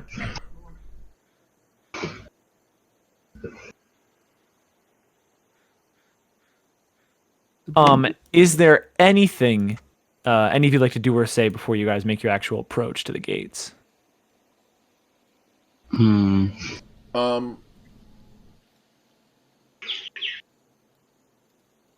I can't because I'm not in their car. Is that just a bunch of weed to our right? No, they're tiny palm trees. Okay. I think it's tobacco. Yeah, they're growing tobacco sauce. I'm gonna Tabasco roll down my window and No, I said what I said. I'm rolling down my window and like kind of knocking at their window with my mage hand.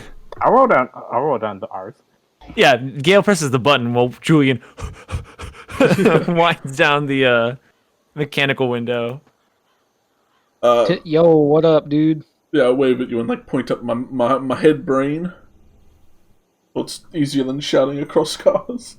Oh yeah. Wah, wah, wah, wah, wah, wah, wah. Hey man, we're going in there with like just Irina out in the open. I was thinking about that myself. Probably not a good idea. Maybe like just give her your hat and tell her to stuff her hair in it. That might work. That might I could give them some do other enough stuff, to. too. I could give them my hoodie. Wait, how That's is That might just look more suspicious if she has the hood up and Yeah, I don't drawn. know how you're here. What are you doing in this brain? Yeah, also, what the fuck? How did you hack into our... Gale's got this magical. Well, aren't Like I? hacking. Oh, right. Sorry, that's too These bad. days of two mind and me. Sorry, I forgot that was a conversation. No, it's alright. This is a private conversation. I feel violated. They probably also would have thought of that. So it's Sorry. All right, good, good hustle, Julian. Yeah, I don't know. Like I can't cast disguise self on someone else, sadly. But I don't know. We'll figure it out. I don't have my wand, so I can't just turn her invisible. So I hope Tasha's cauldron has disguised my homie. disguise why- my homie. Why is there not a disguise my homie? I don't know. You don't get that shit till like seeming, kind of, Yeah. and then not even then, really. Yeah. I guess you could like minor illusion their face to look kind of No, different. that's not how a spell works. You could cast disguise self on them. Well, that's disguise No. self. it's disguise self. It's called disguise self, not disguise my homie. It don't work on With him. an arcana check. With an It arcana. don't work like that. With an arcana check. It don't work. It don't go down. It don't go down. It don't. It don't. Oh shit! It do go down. Robin, it don't go down. The pure the fear in that man's voice when he realizes it goes in down. fact indeed does go down. His life is over. It's coming to an end, and he knows it.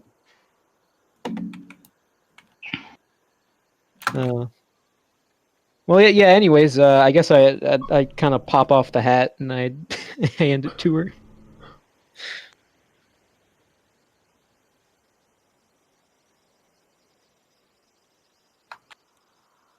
She kind of looks confused at first, and she says, "Oh, yeah, Disguise, deception. The most simple disguise ever. Just the hat.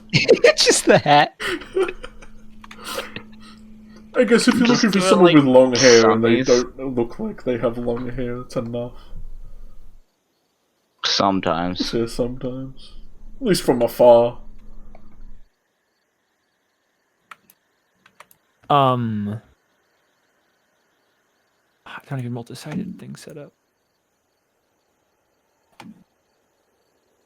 We're doing this the hard way." Oh no. Oh no. Oh shucks.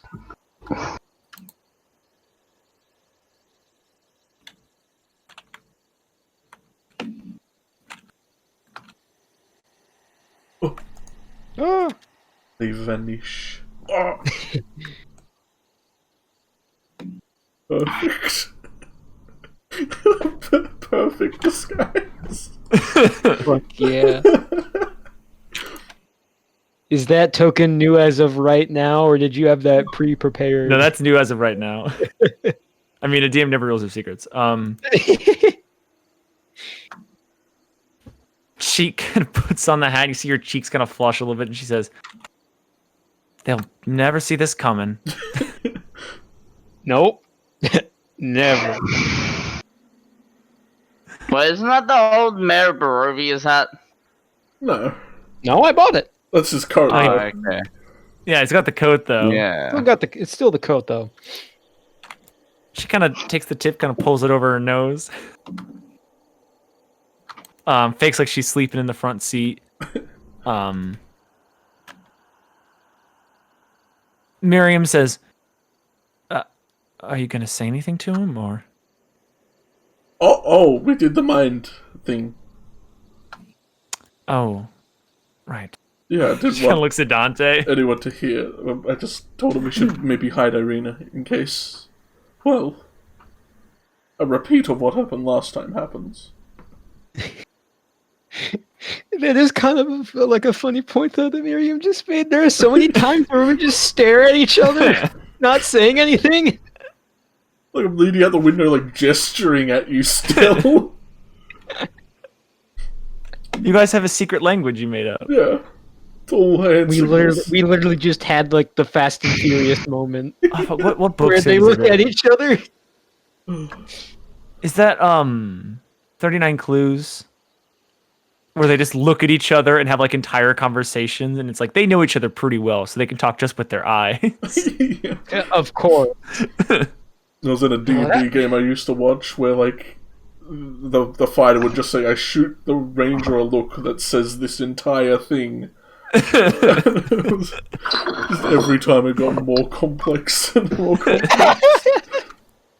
Like I shoot Dante a look that says that if they stop and Edmund gets out first, then I will get out of my car first and get him.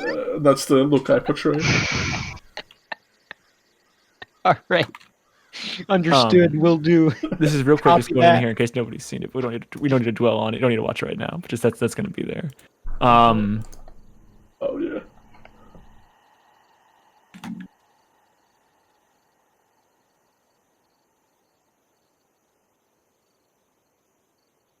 But let's see. Your car makes its way forward. And as you do, Edmund kind of turns to the three of you in the car, and he says, "All right, just as we pull our way up here, just..." Is my connection shitty or is Michael? Not gonna. He just stopped. But no, he's gone. What about now? Am I good? I can hear you just fine. What was wrong? I don't know. What the fuck happened? What the fuck happened there? You alright, buddy? I just disconnected from Discord, reconnected like 3 times on my end in the hate span of a that. second. Oh, that happens sometimes for some reason. Just what the fuck? Okay, I think I'm back. What did Edmund say, Michael? I'm sorry. He says, So as we approach, make our way up here, just play it. Take it easy. They might be a bit rude. Elysia snorts as if that's hilarious to her.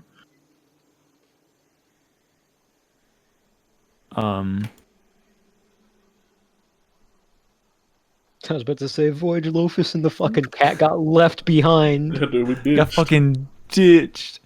They're dead. No, but as this car sort of pulls forward, eventually the silence is sort of cut short by a gunshot that kind of goes off. We've been warning shotted. And you guys see sort of like a bit of the leaves sort of like go toss, and you see a couple ravens kind of go fluttering out of the leaves of the tree, kind of off just into the night sky. And you hear sort of like this crinkling of a megaphone kind of come to life. And you hear up from this tower over here, off to the right side of it. Your right, not theirs. You hear a man's voice say, "Well, that's far enough right there. State your business." And you see Edmund kind of stands up in the car, so like in the seat.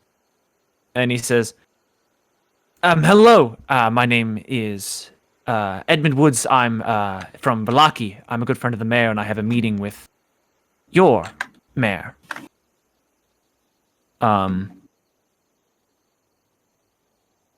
And you see the light kind of shines out from the tower, kind of over the three vehicles. And he says, "That's a lot of fucking people for a meeting there, buddy."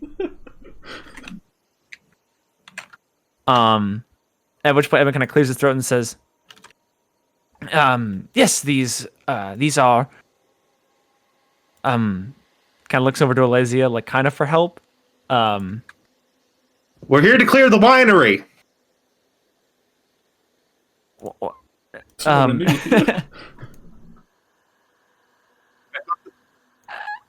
As you shout that, What coffin? the cop says, "The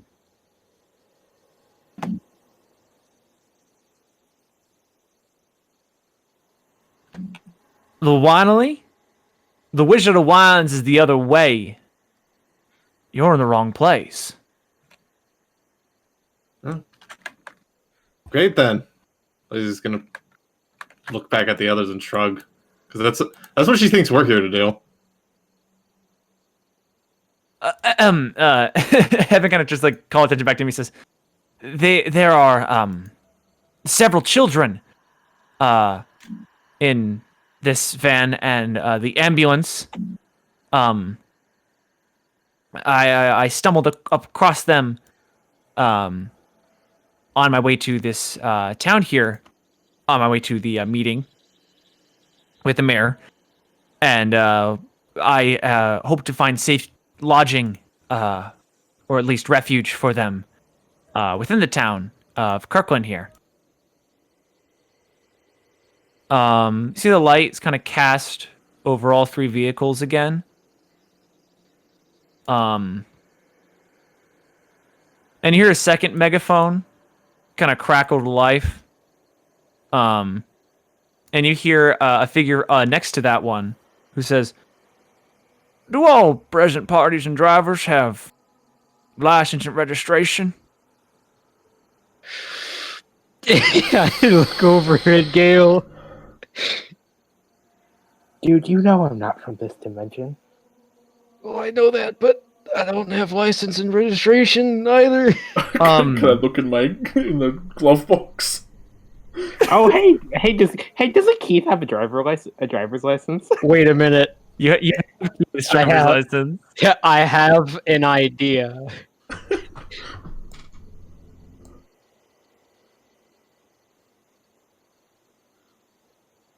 I could also just minor illusion one. Yeah, right. That works too, but they would probably try to hold it. But honestly, yeah, it's probably give me Keith. I mean, we could just say yes. Wait. Yeah, you can minor illusion the picture. Yeah, I'm just gonna minor illusion both the name and the picture. Because that way they can still hold it. That way they can still hold it, Everything Things will are be still legit. They still add up. It's just the picture and the. But Julian, as you fumble for the box, there's nothing in there. Actually, yeah, that he did also ask for registration, so check the glove box, Gale. I mean, yeah, I'll check that one. The investigation. It's either in there or it's not. Well, who has pieces of You, paper? you hear some voices kind of come out that are not into the megaphones.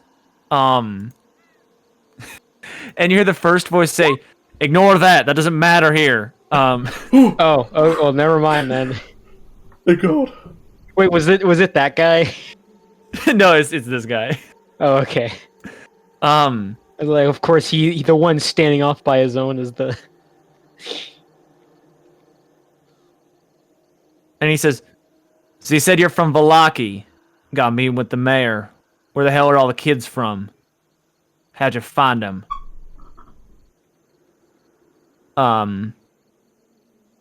See, Edmund kind of stammers a bit. Well, I have reason to believe that the Night Riders took the children captive, and they managed to escape their capture, and I am bringing them here to, if not return them, put them here in safekeeping before they can return to either Valaki or Barovia village, as it would.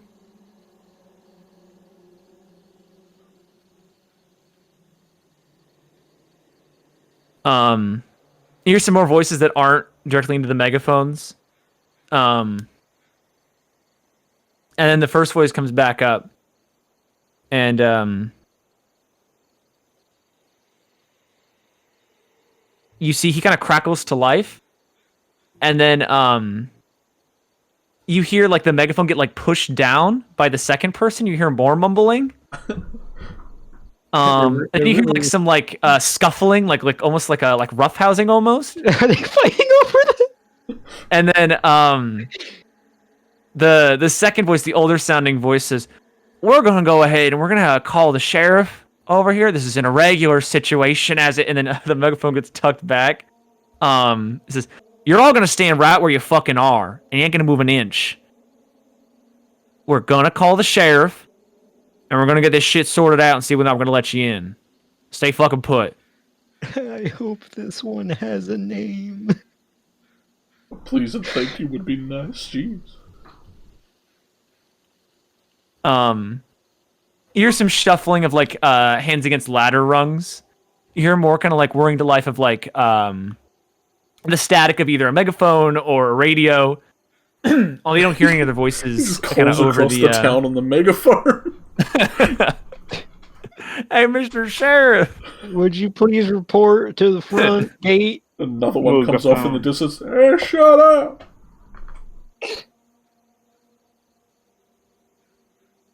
Edmund kind of turns back to you, Lazy, and says, "Just when we get inside, just go with all that, all right?" Okay. Smiles at you. Turns back. And a few minutes kind of go by. Dante's, you're still holding Bruno's license in your hands. Marina's still with this cowboy hat kind of dipped over her head. And Miriam says, "If things get hairy here, can you, like, put it in fast mode? And, like, get out of here? Like, if we have to leave, can it go faster? Oh, yeah. Can you change how fast it goes?" Yeah, this stew can... not...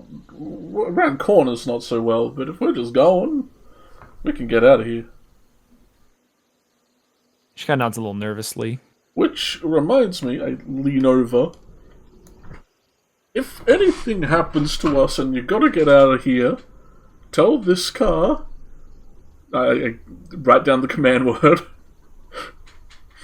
And tell her to take you to Valaki at the Holiday Inn. The people there are very nice.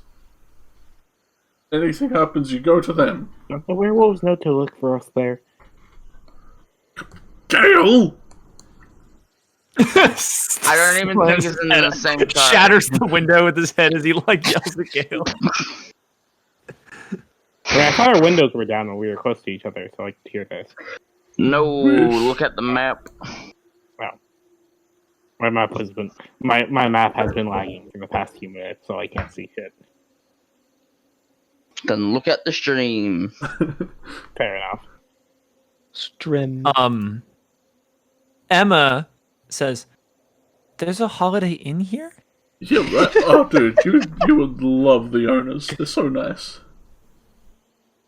She kind of smiles at that. And she says, "Wait, so this car drives not just with, like, computers, but with magic?" Yeah, it's like a cool magic butler car. You tell it where you want to go, and it just does it. I haven't been driving this at all this whole time.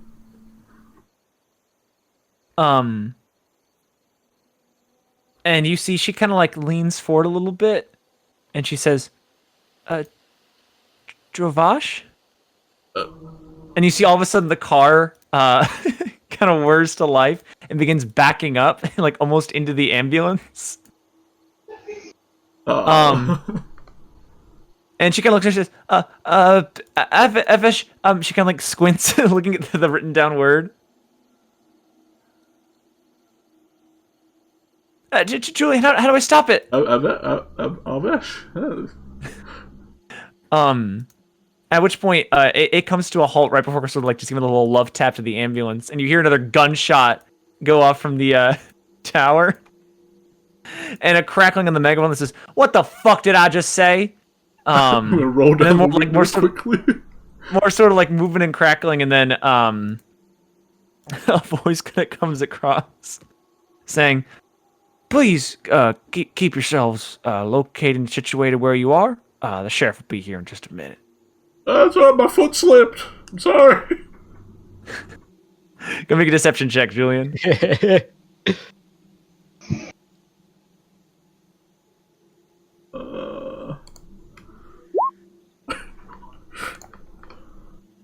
Good liar. I'm just a kid. Don't know how to drive yet. Don't have a license. Don't worry about it. Yeah, there's no response. What was the break? It was not.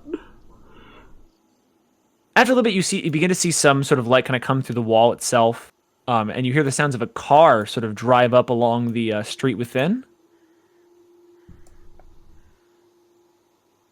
Nice. Um, Did he make coffee? Oh, it's cool.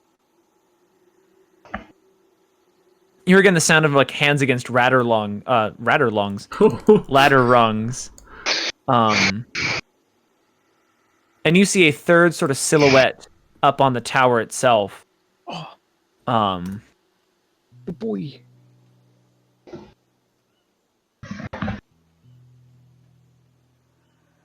And you hear the crackle of the megaphone. And then you hear a man's voice just sort of like calling out, not really like amplified by the megaphone at all. Just say, "Put that fucking thing away." And you hear sort of shouting out, a man's voice saying, "I heard you got kids. How many you got?" Edmund kind of turns to Lazy and says, How many of them? How many are you?" 2 vans worth. Lazy's AFK right now, by the way. That's right. There's 1, 2, 3, 4.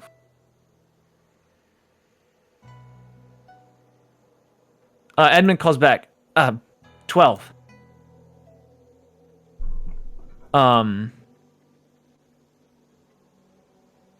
You heard a bit of silence go in, kind of go across. Your voice kind of call out again and say, "I heard a meeting with the mayor. I have not been told about someone meeting with the mayor." Twitch sort of like an awkward pause, kind of just goes out across the sort of eerie, foggy outside of the city. And Edmund says, Well, the meeting itself has yet to be arranged, as it were, but I need to speak with the man.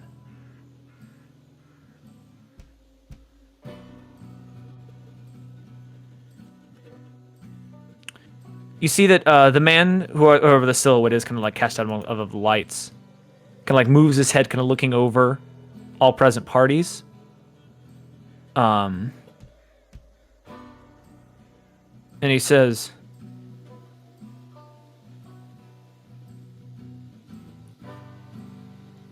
"You don't inspire me with a lot of confidence. But with that many innocent children, you leave us with no choice." You hear a couple little barks as men kind of shout up and down at each other from these towers. And you see the gate very slowly begin to sort of peel itself open. This massive sort of wrought iron gate of all these fused together kind of different sheets of metal of like different things. Sort of like this very Fallout-esque like junk gate that's got like half a car door amongst like shed walls, kind of all just like bolted and fused together.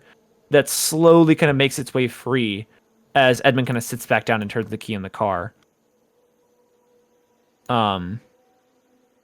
Edmund kind of shoots back to Flower Van through the rearview mirror, just like a very satisfied, cocky smile.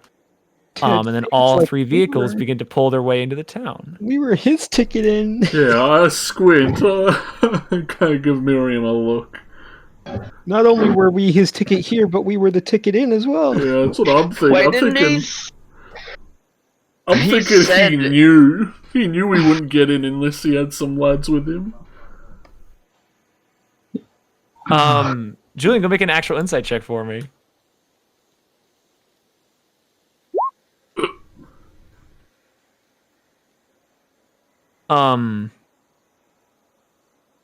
Oh, here's the math.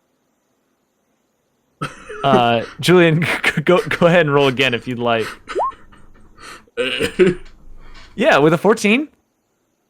You don't know if that's exactly the scheme, but as you look at it, the face he shoots you in the mirror seems awful proud of himself.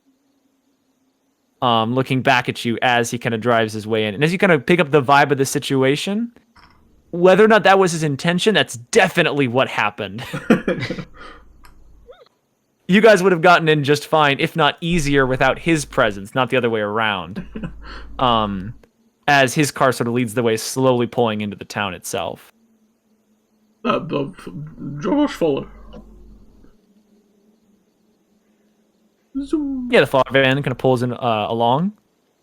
And Arena kind of narrows her eyes, Dante, sort of forward. What's on your mind? She says,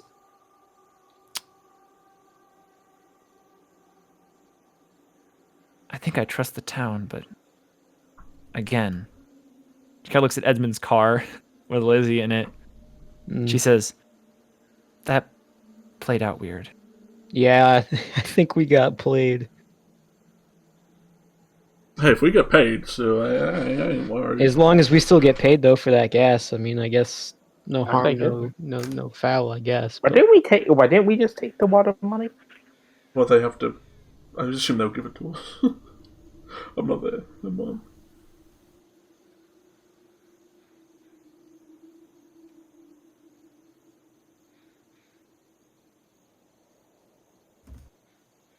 Oh no. Irish the is chosen one. fucking Yeah, Irish's internet has died. officially shit. kicked it. I mean, could he join the call and just listen and get you a message if anything else? I don't know.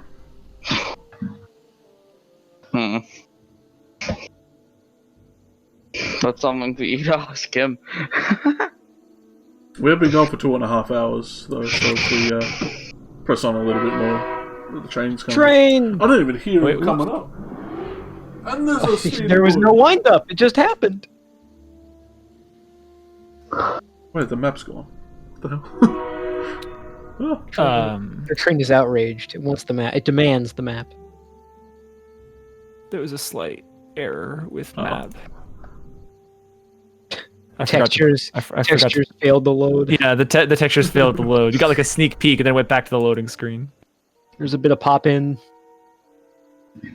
Oh, no. Game crashed. Gotta reload. It didn't crash. I don't know. It booted us back to a load screen.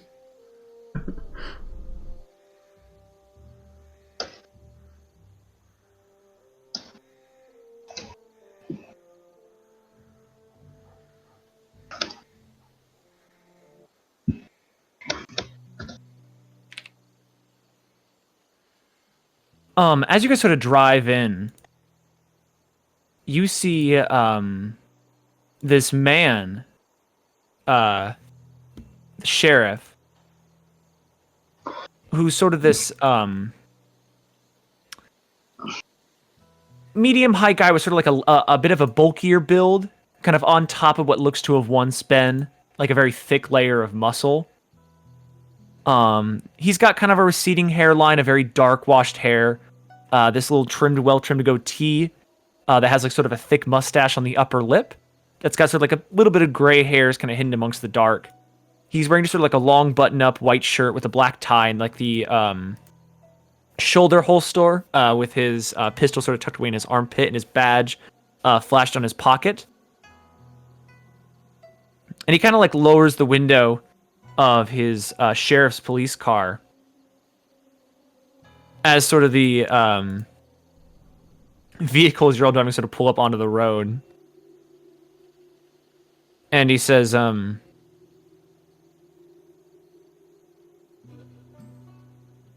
this is a very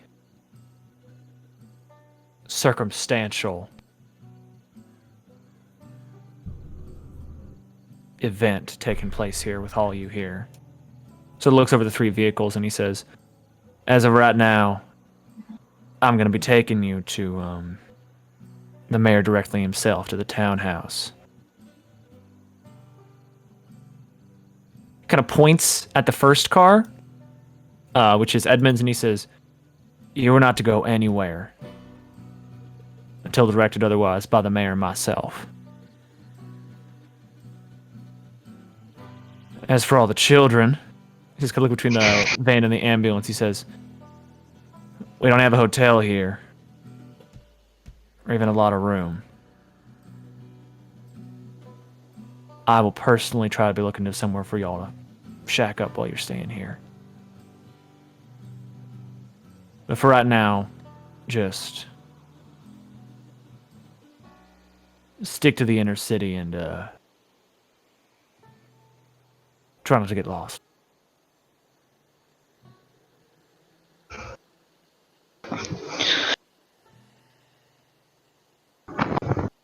He sort of backs up, kind of taps on the side of the car, and he says, and most importantly, welcome to Kirklin.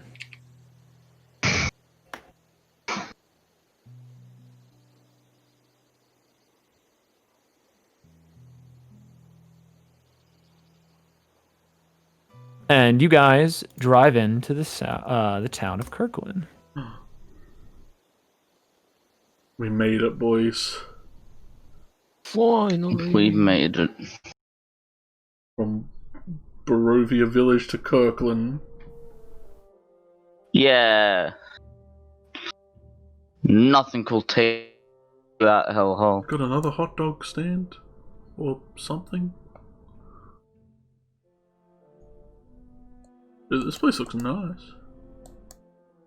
Yeah, you guys come in. The streets are not like traditionally paved. Instead, they're all red brick, sort of lined out all across. And as you guys make your way in, you don't see any other cars being driven. You see there's a car very reminiscent of the car that the mayor of Barovia drove, sort of parked out by this sort of little city square you guys sort of drive up into, led by Edmund as he sort of drives forward. And you see a statue, a very colonial-looking soldier riding on horseback, sort of thrusting a sword in the air. And you see sort of a very little quaint little like courthouse or like town hall with a big bell tower and clock tower sort of like rising up out of the top of it. With sort of these big American flags sort of gestured and thrown around everywhere. as you guys sort of make your way up. The area you kind of come into is like a very nice park that has like these two fountains kind of flanking the courthouse itself. It's like a little, what looks like a hot dog stand kind of over on the right. And it's going to pass by all the buildings. None of them really have like signs advertising what they are. They're all just these sort of like in-betweens of what look just to be like residences and maybe ones that look like they could also be like businesses. Everything here is very, very old-fashioned. And has like a very sort of like I've already said this, but like a very colonial sort of architecture style kind of throughout the entire city itself. And as you guys kind of move up, Edmund sort of like pulls his car up to a stop by the side of the city hall itself. And he sort of begins to shuffle out, as does his family behind him.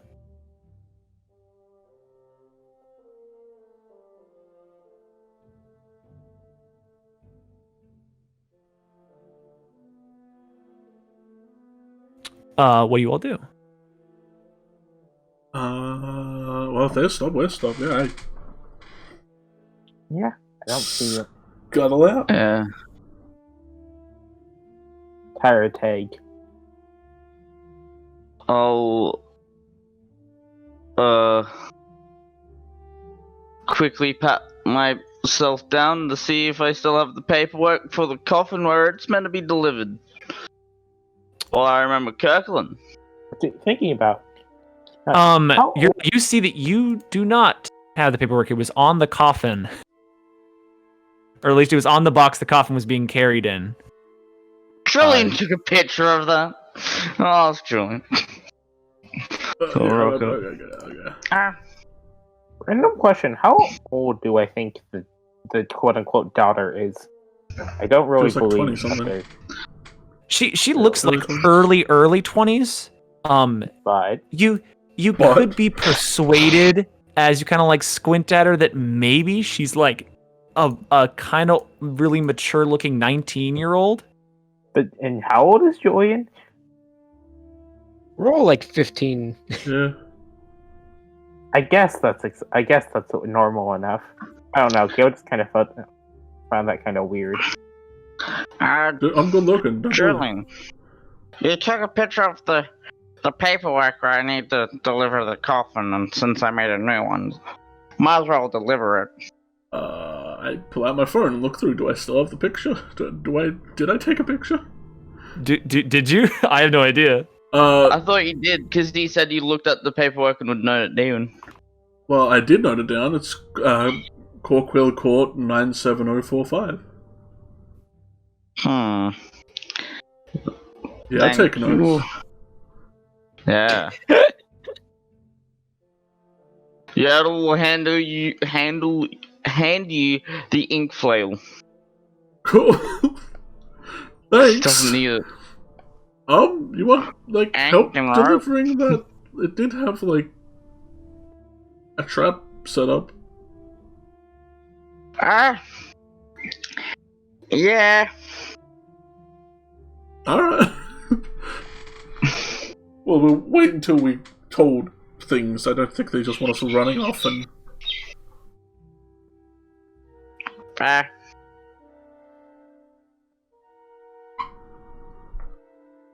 We also need to check out this hospital. Not only because our friend is going to be there, but Lofus looks like you right there, buddy. This looking mighty hurt still. I could be doing better. He Yeah. says, kind of like as he gets up out of the van. He says, I'm still all right, but just I could just use a break. Yeah, feel free to lay down in the van and actually rest. I'll see about getting medical attention. I think his bardic goes away at this point. Oh yeah, it's Everyone been used like it. way ages.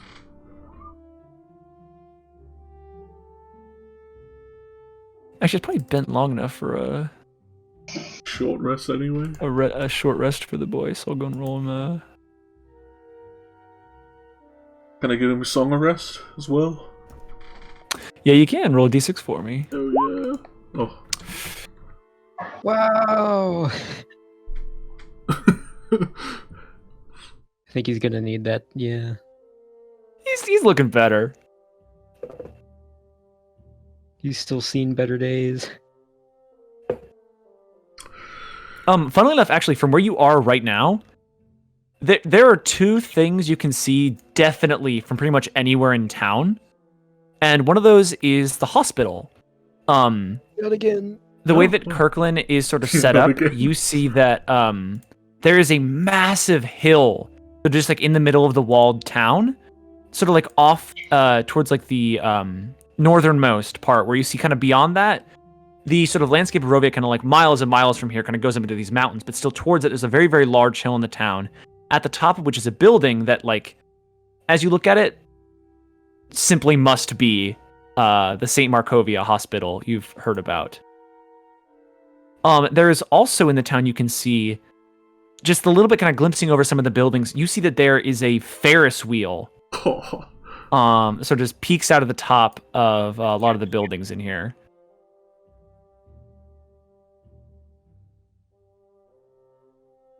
Yeah, but everyone sort of like starts filing their way out of the vehicles you are all driving.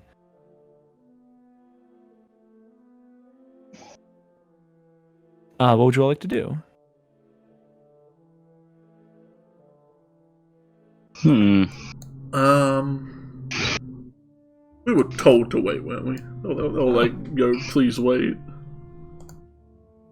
They said try to stick to the inner parts of the town. Is the hospital which the kinda made outer it- part? It does look like yes. Eesh.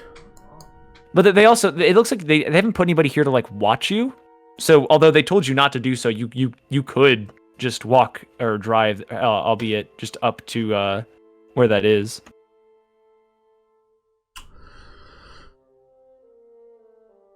Well, I think we should get our a reward from our good friends and try to stay on task a little. Get that Money. yeah, get money or a wand, and then head up to the hospital and see if we can find this supposed friend who will help us.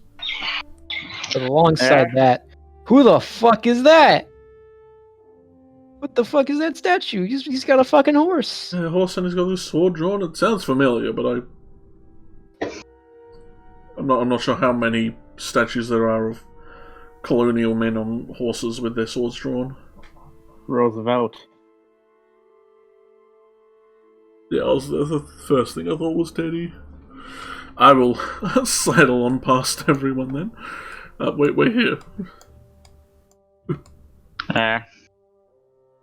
It's Napoleon. I mean, it does have some colours.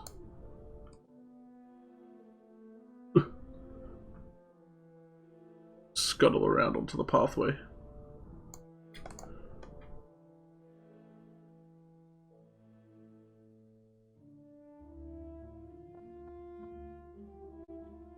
Does anyone else go to talk to the family with Julian? Lisa probably would, but she's T-posing right now. Yeah. What I'm going to do is try to figure out if I can spot the street I'm meant to deliver the coffin to, so I can... That'll probably take a Mark while that of, down. like, Yeah? bopping around the town, looking at street signs. You can definitely tell it's not any of the ones in the immediate square. Yeah.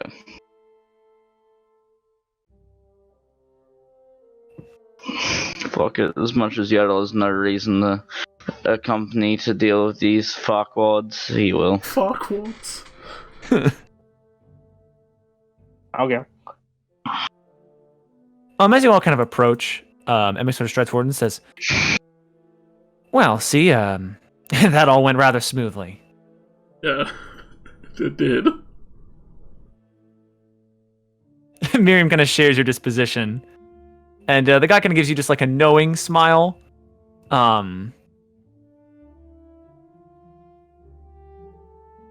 That's not the right one.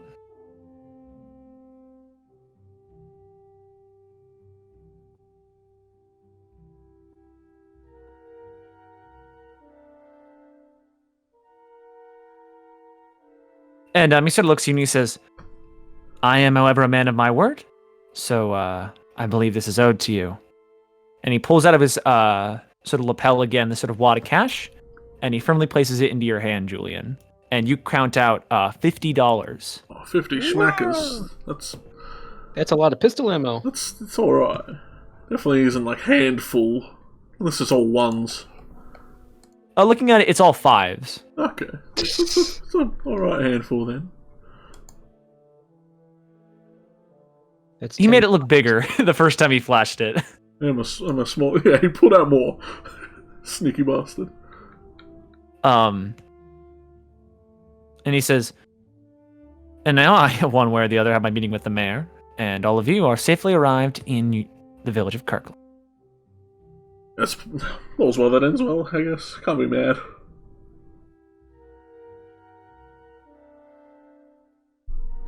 I mean, we got paid to be hassled at the gate. I would take that. Yeah. Kinda, yeah. Anna kind of steps forward and says, Easy money. and for the gas you lent us, which we are still thankful. Oh, yeah, I mean...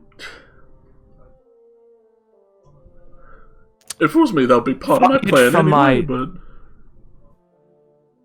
Far be it from my husband's negotiating skills, but you still did us a great service, and we thank you.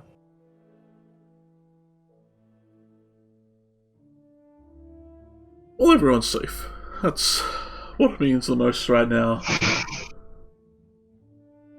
I think we're just gonna hang around till we're told where to go. I hope your meeting goes well.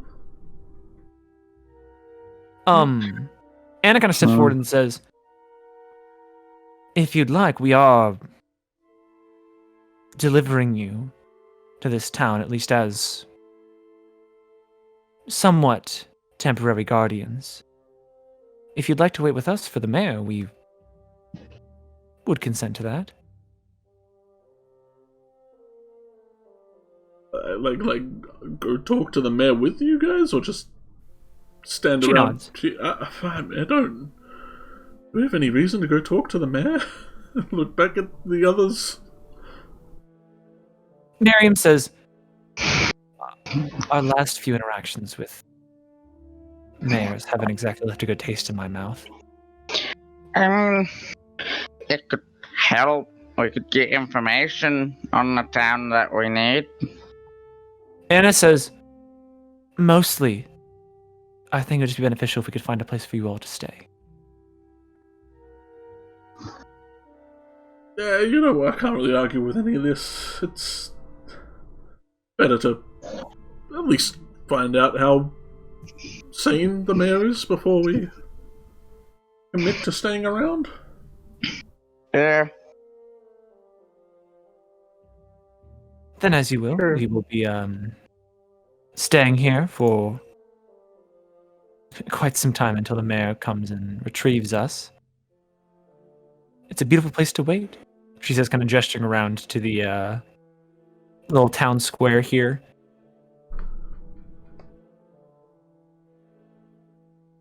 Yeah, flowers don't usually grow around here. They don't. She says, and she still is kind of like confused, or at least very interested in that fact. She also kind of like looks over at the flower patch, kind of growing over by the courtyard. And she says, I'm guessing they're either fake or somehow maybe even magically conjured. Look over at Yodel. Yodel will give Julian a look and then walk over towards the flowers to try figure if they're real or not. Make an nature check for me. Nature check.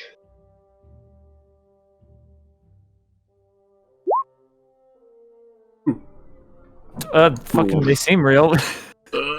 I will bite one. I will eat one to see if it's real. Can you pluck one of the flowers, kind of toss it in the turtle beak? Yeah, it doesn't seem fake. You kind of chomp and chew it up. It tastes just like a regular flower. He'll give Julian a look and be like, Daryl.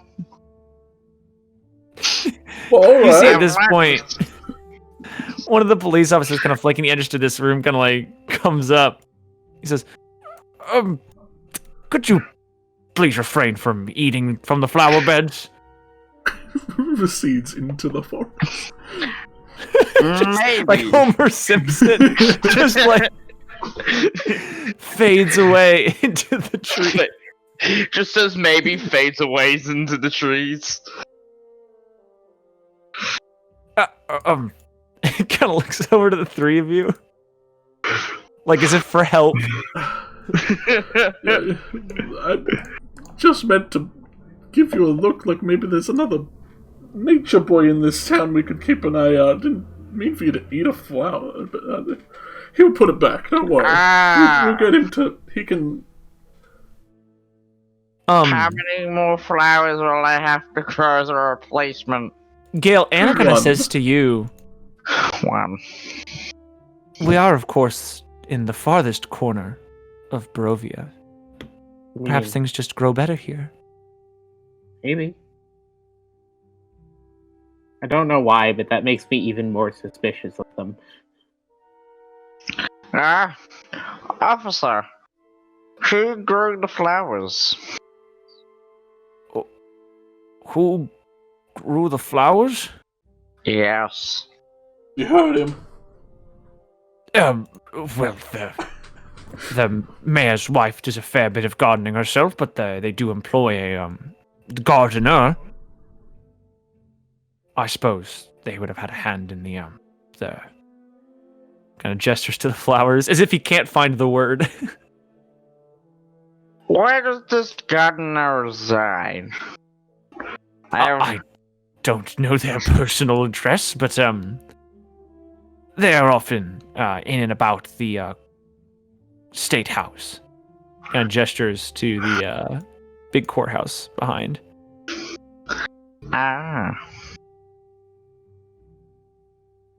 I'll grow the flower back, don't worry. I was just wondering, because all I've seen that's able to grow here is like withered plants, and this place is nice and lush. Like, it took me using magic to get normal plants to grow, and for lucky, was it?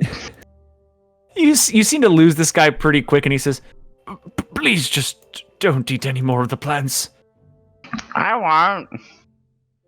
Kind of nods at the rest of you.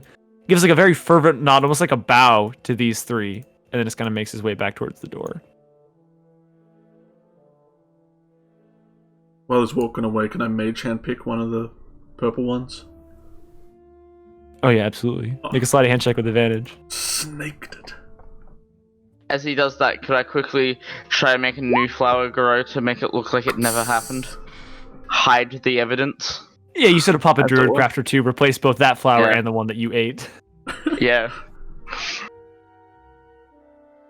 Oh yeah, Julian, you snagged like a bundle of about 3 of these purple flowers. Ooh. Sort of clasped between the mage hand fingers. Tuck one behind my ear.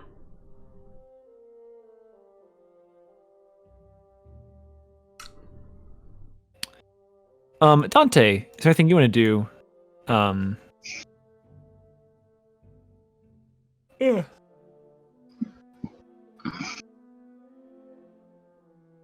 No. Dante, you couldn't. Oh, I forgot I was muted. Oh, Fuck. there we go. I kind of want to see what's up with the statue boy. You kind of go over, kind of look him up and down. Of course, I ask fucking Irina if she wants to like come with.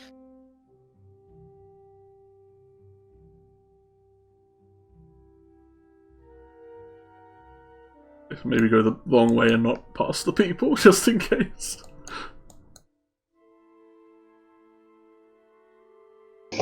Yeah, we could belligerently walk through the lawn. I mean, Yodel's done it a couple of times. Well, if you go through like around here. Arena should have a cowboy hat on. You shouldn't have one on. You fool. What have I done? It's about to be a space ambulance. Just ignore it. Oh, space ambulance. Arena sort of looks at me and says, sure. Cool. Alright, let's go take a closer look. Look for any plaques, perhaps. Or maybe just I know the face, I don't know. Go make a... this could be pretty high DC because it's kind of obscure, but go make a history check for me. Okay. As you look up, you do recognize that's a Civil War uniform, clasped on the guy right there. You can't tell which side because it doesn't have a color on it. I mean, I would assume since we're in the north, it's, Union, but you never know. As you read the plaque, it reads out that this is one George R. Crook, September 8th, 1828 to March 21st, 1890. And it kind of lists out this stuff about a battle at a place called Owyhee River, which was a nearby battle sort of around the Oregon area that took place in the Civil War. And this guy was apparently sort of one of the big heroes of that particular battle. Okay, I'm assuming that's like the battlefield that's near here then.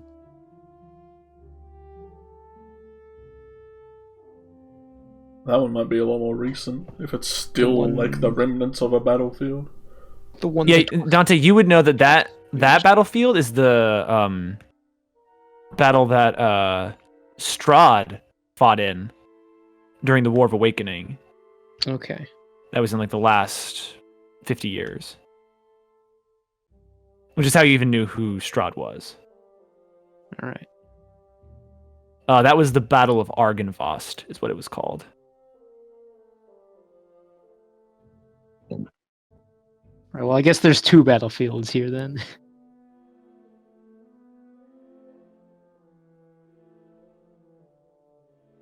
Fun times.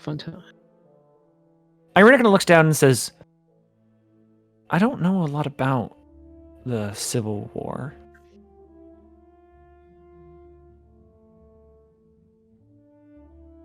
Well, it wasn't a pleasant war. I mean, our war is known for being very pleasant. I suppose not. It just... history that concerns things outside of Barovia usually tends to fall on the wayside in recent years, to my understanding. Hmm. In fact, history in general isn't really that well documented. I guess that makes sense. Barovia is not really connected to anything anymore. She nods. She says, I'd love to learn about it someday. She kind of puts a hand on the statue, like on one of the horse hooves.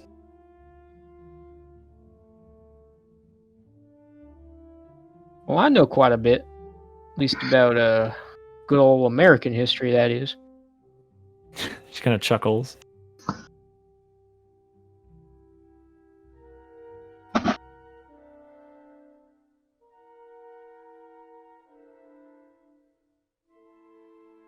She says, I don't even have much of a concept for what America is like outside of Barovia. Well, let me tell you, Been to it. it is the greatest country in the world.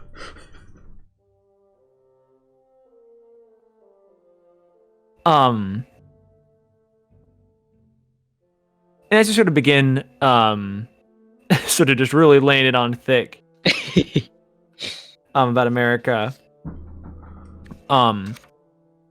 you see that the two doors of sort of the courthouse, or the state house as the policeman called it, swing open, and you see an incredibly well-dressed, if not like a little old-fashioned dressed, man walks out.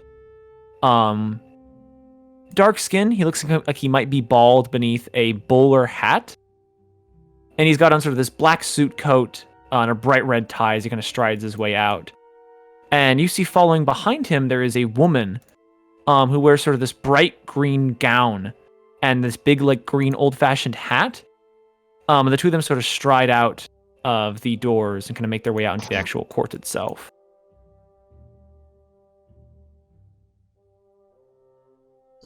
At which point, Edmund kind of collects some things with the two women next to him and says, well, it appears that my meeting is about to begin.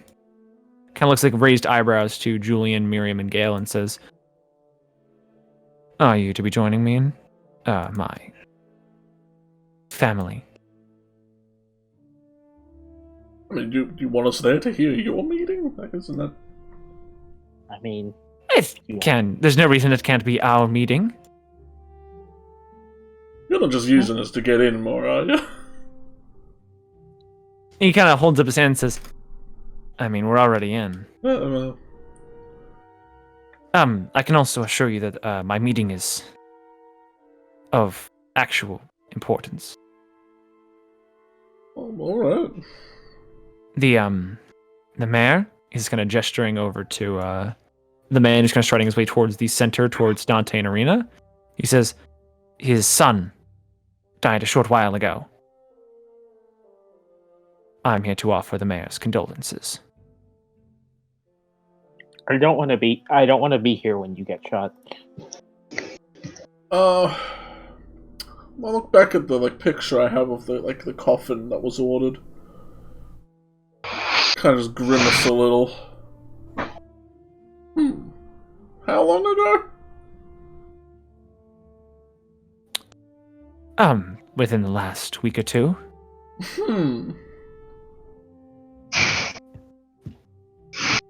Everything's going upwards for Yertle. Did it have a name of recipient on our thing, or just the location? Nope, just an address.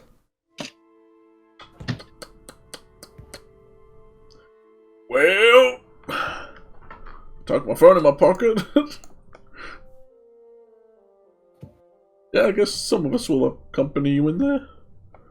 Sure, you don't want 12 kids in your meeting with you. That is best avoided. Yes, shall we then? Sort of smiles, makes his way around Miriam. Yeah, Sort of gives him like a cautious look as she kind of comes up behind you. I'd walk up and make sure I kind of body block Irina a little as I walk next to him. Yeah, as you gonna stride up forward.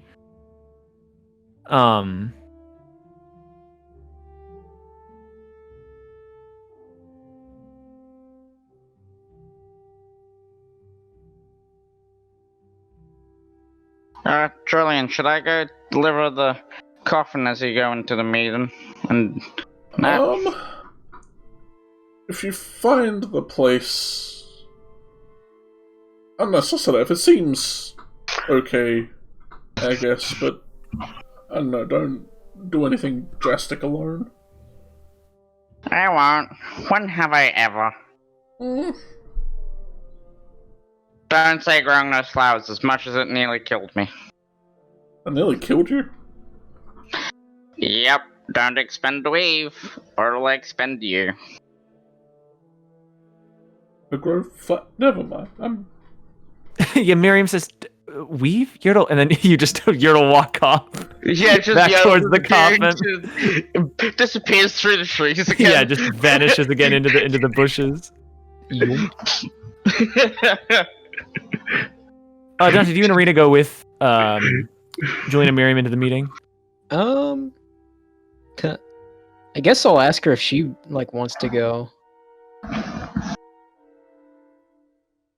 Because she kind of looks up at the man kind of making his way towards you guys, and she says, "The Mayor Barovia tried to kill me. The Mayor of Vallaki. That's a fact. The Mayor of Vallaki is probably insane. Yep. But my father was the former mayor of Barovia Village before,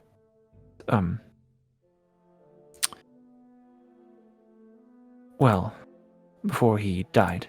Yeah. And Mayor Brooks was elected, but I think that if he's not crazy or evil, I could be helpful if we need him for something. He'll know who I am, most likely. Well, that He'll could know either my father. that could either be a good thing or a bad thing. I mean, why would they be so hostile towards outsiders if they weren't? I guess You know. that's true. I kind of like lean around the statue to get like a better look at the man. He hasn't said anything yet. He hasn't really like even like waved or anything like greeting wise, but he strides just like a very well-to-do purpose. He doesn't look evil outwardly. He doesn't have any sort of suspicious kind of turn to him. Looking down to you, do see he has a pistol sort of tucked in like sort of like a shoulder holster in a like under the black suit coat he wears. Yeah, the black suit coat, that would go very good with the gun he has. Yeah, his gun and suit coats do have a very sort of tandem look to them. I want both of them. I'm gonna lean into Arita and Dante as they're chatting. Like, I need someone to stay with my little sister. And, I could also do that. Yeah, Says Arena Khan looking back. I'll suss out the mayor and see if he's trustworthy, and then we can maybe come back. Just us. All right. She smiles. I hand her the flower. One of the flowers. Oh, we're taking flowers now? I always take flowers. Oh, thank you. She says, you see her cheeks kind of get a little flushed as she takes it in her hand. Hey, Marion, can I have your spellbook for a second? Miriam kind of like narrows her eyes at the flower and then hands you the spell book. I'm going to put the flower on the first page and close the book and hand it back to her. She looks a little unsure at it, but she takes it, looking down at the flower.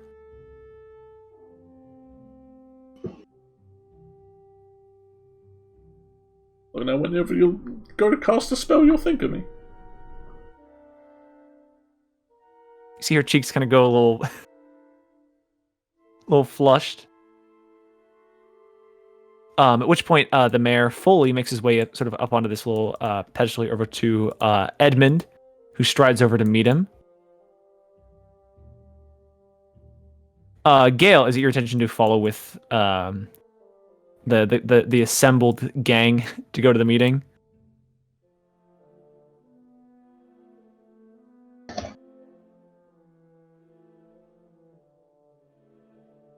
I think we can figure that out in a second. Alessia will stay with the gang as Arena sort of makes her way back over to the flower van.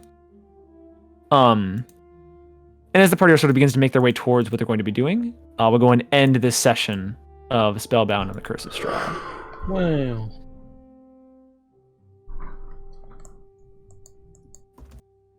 We made it, boys. We made it. Now, because this is apparently my job, Hop, aside from being late, push his glasses. Do we level up? Oh, man. No. Damn. Look, when we leave, I'm sure we'll get it. We have another hospital to blow up and another mayor to kill now. The hospitals would like to know your location so they can actively avoid you. Oh, we're so close to one of our things, boys. Did someone say there's a hospital within a 1 mile radius of the party?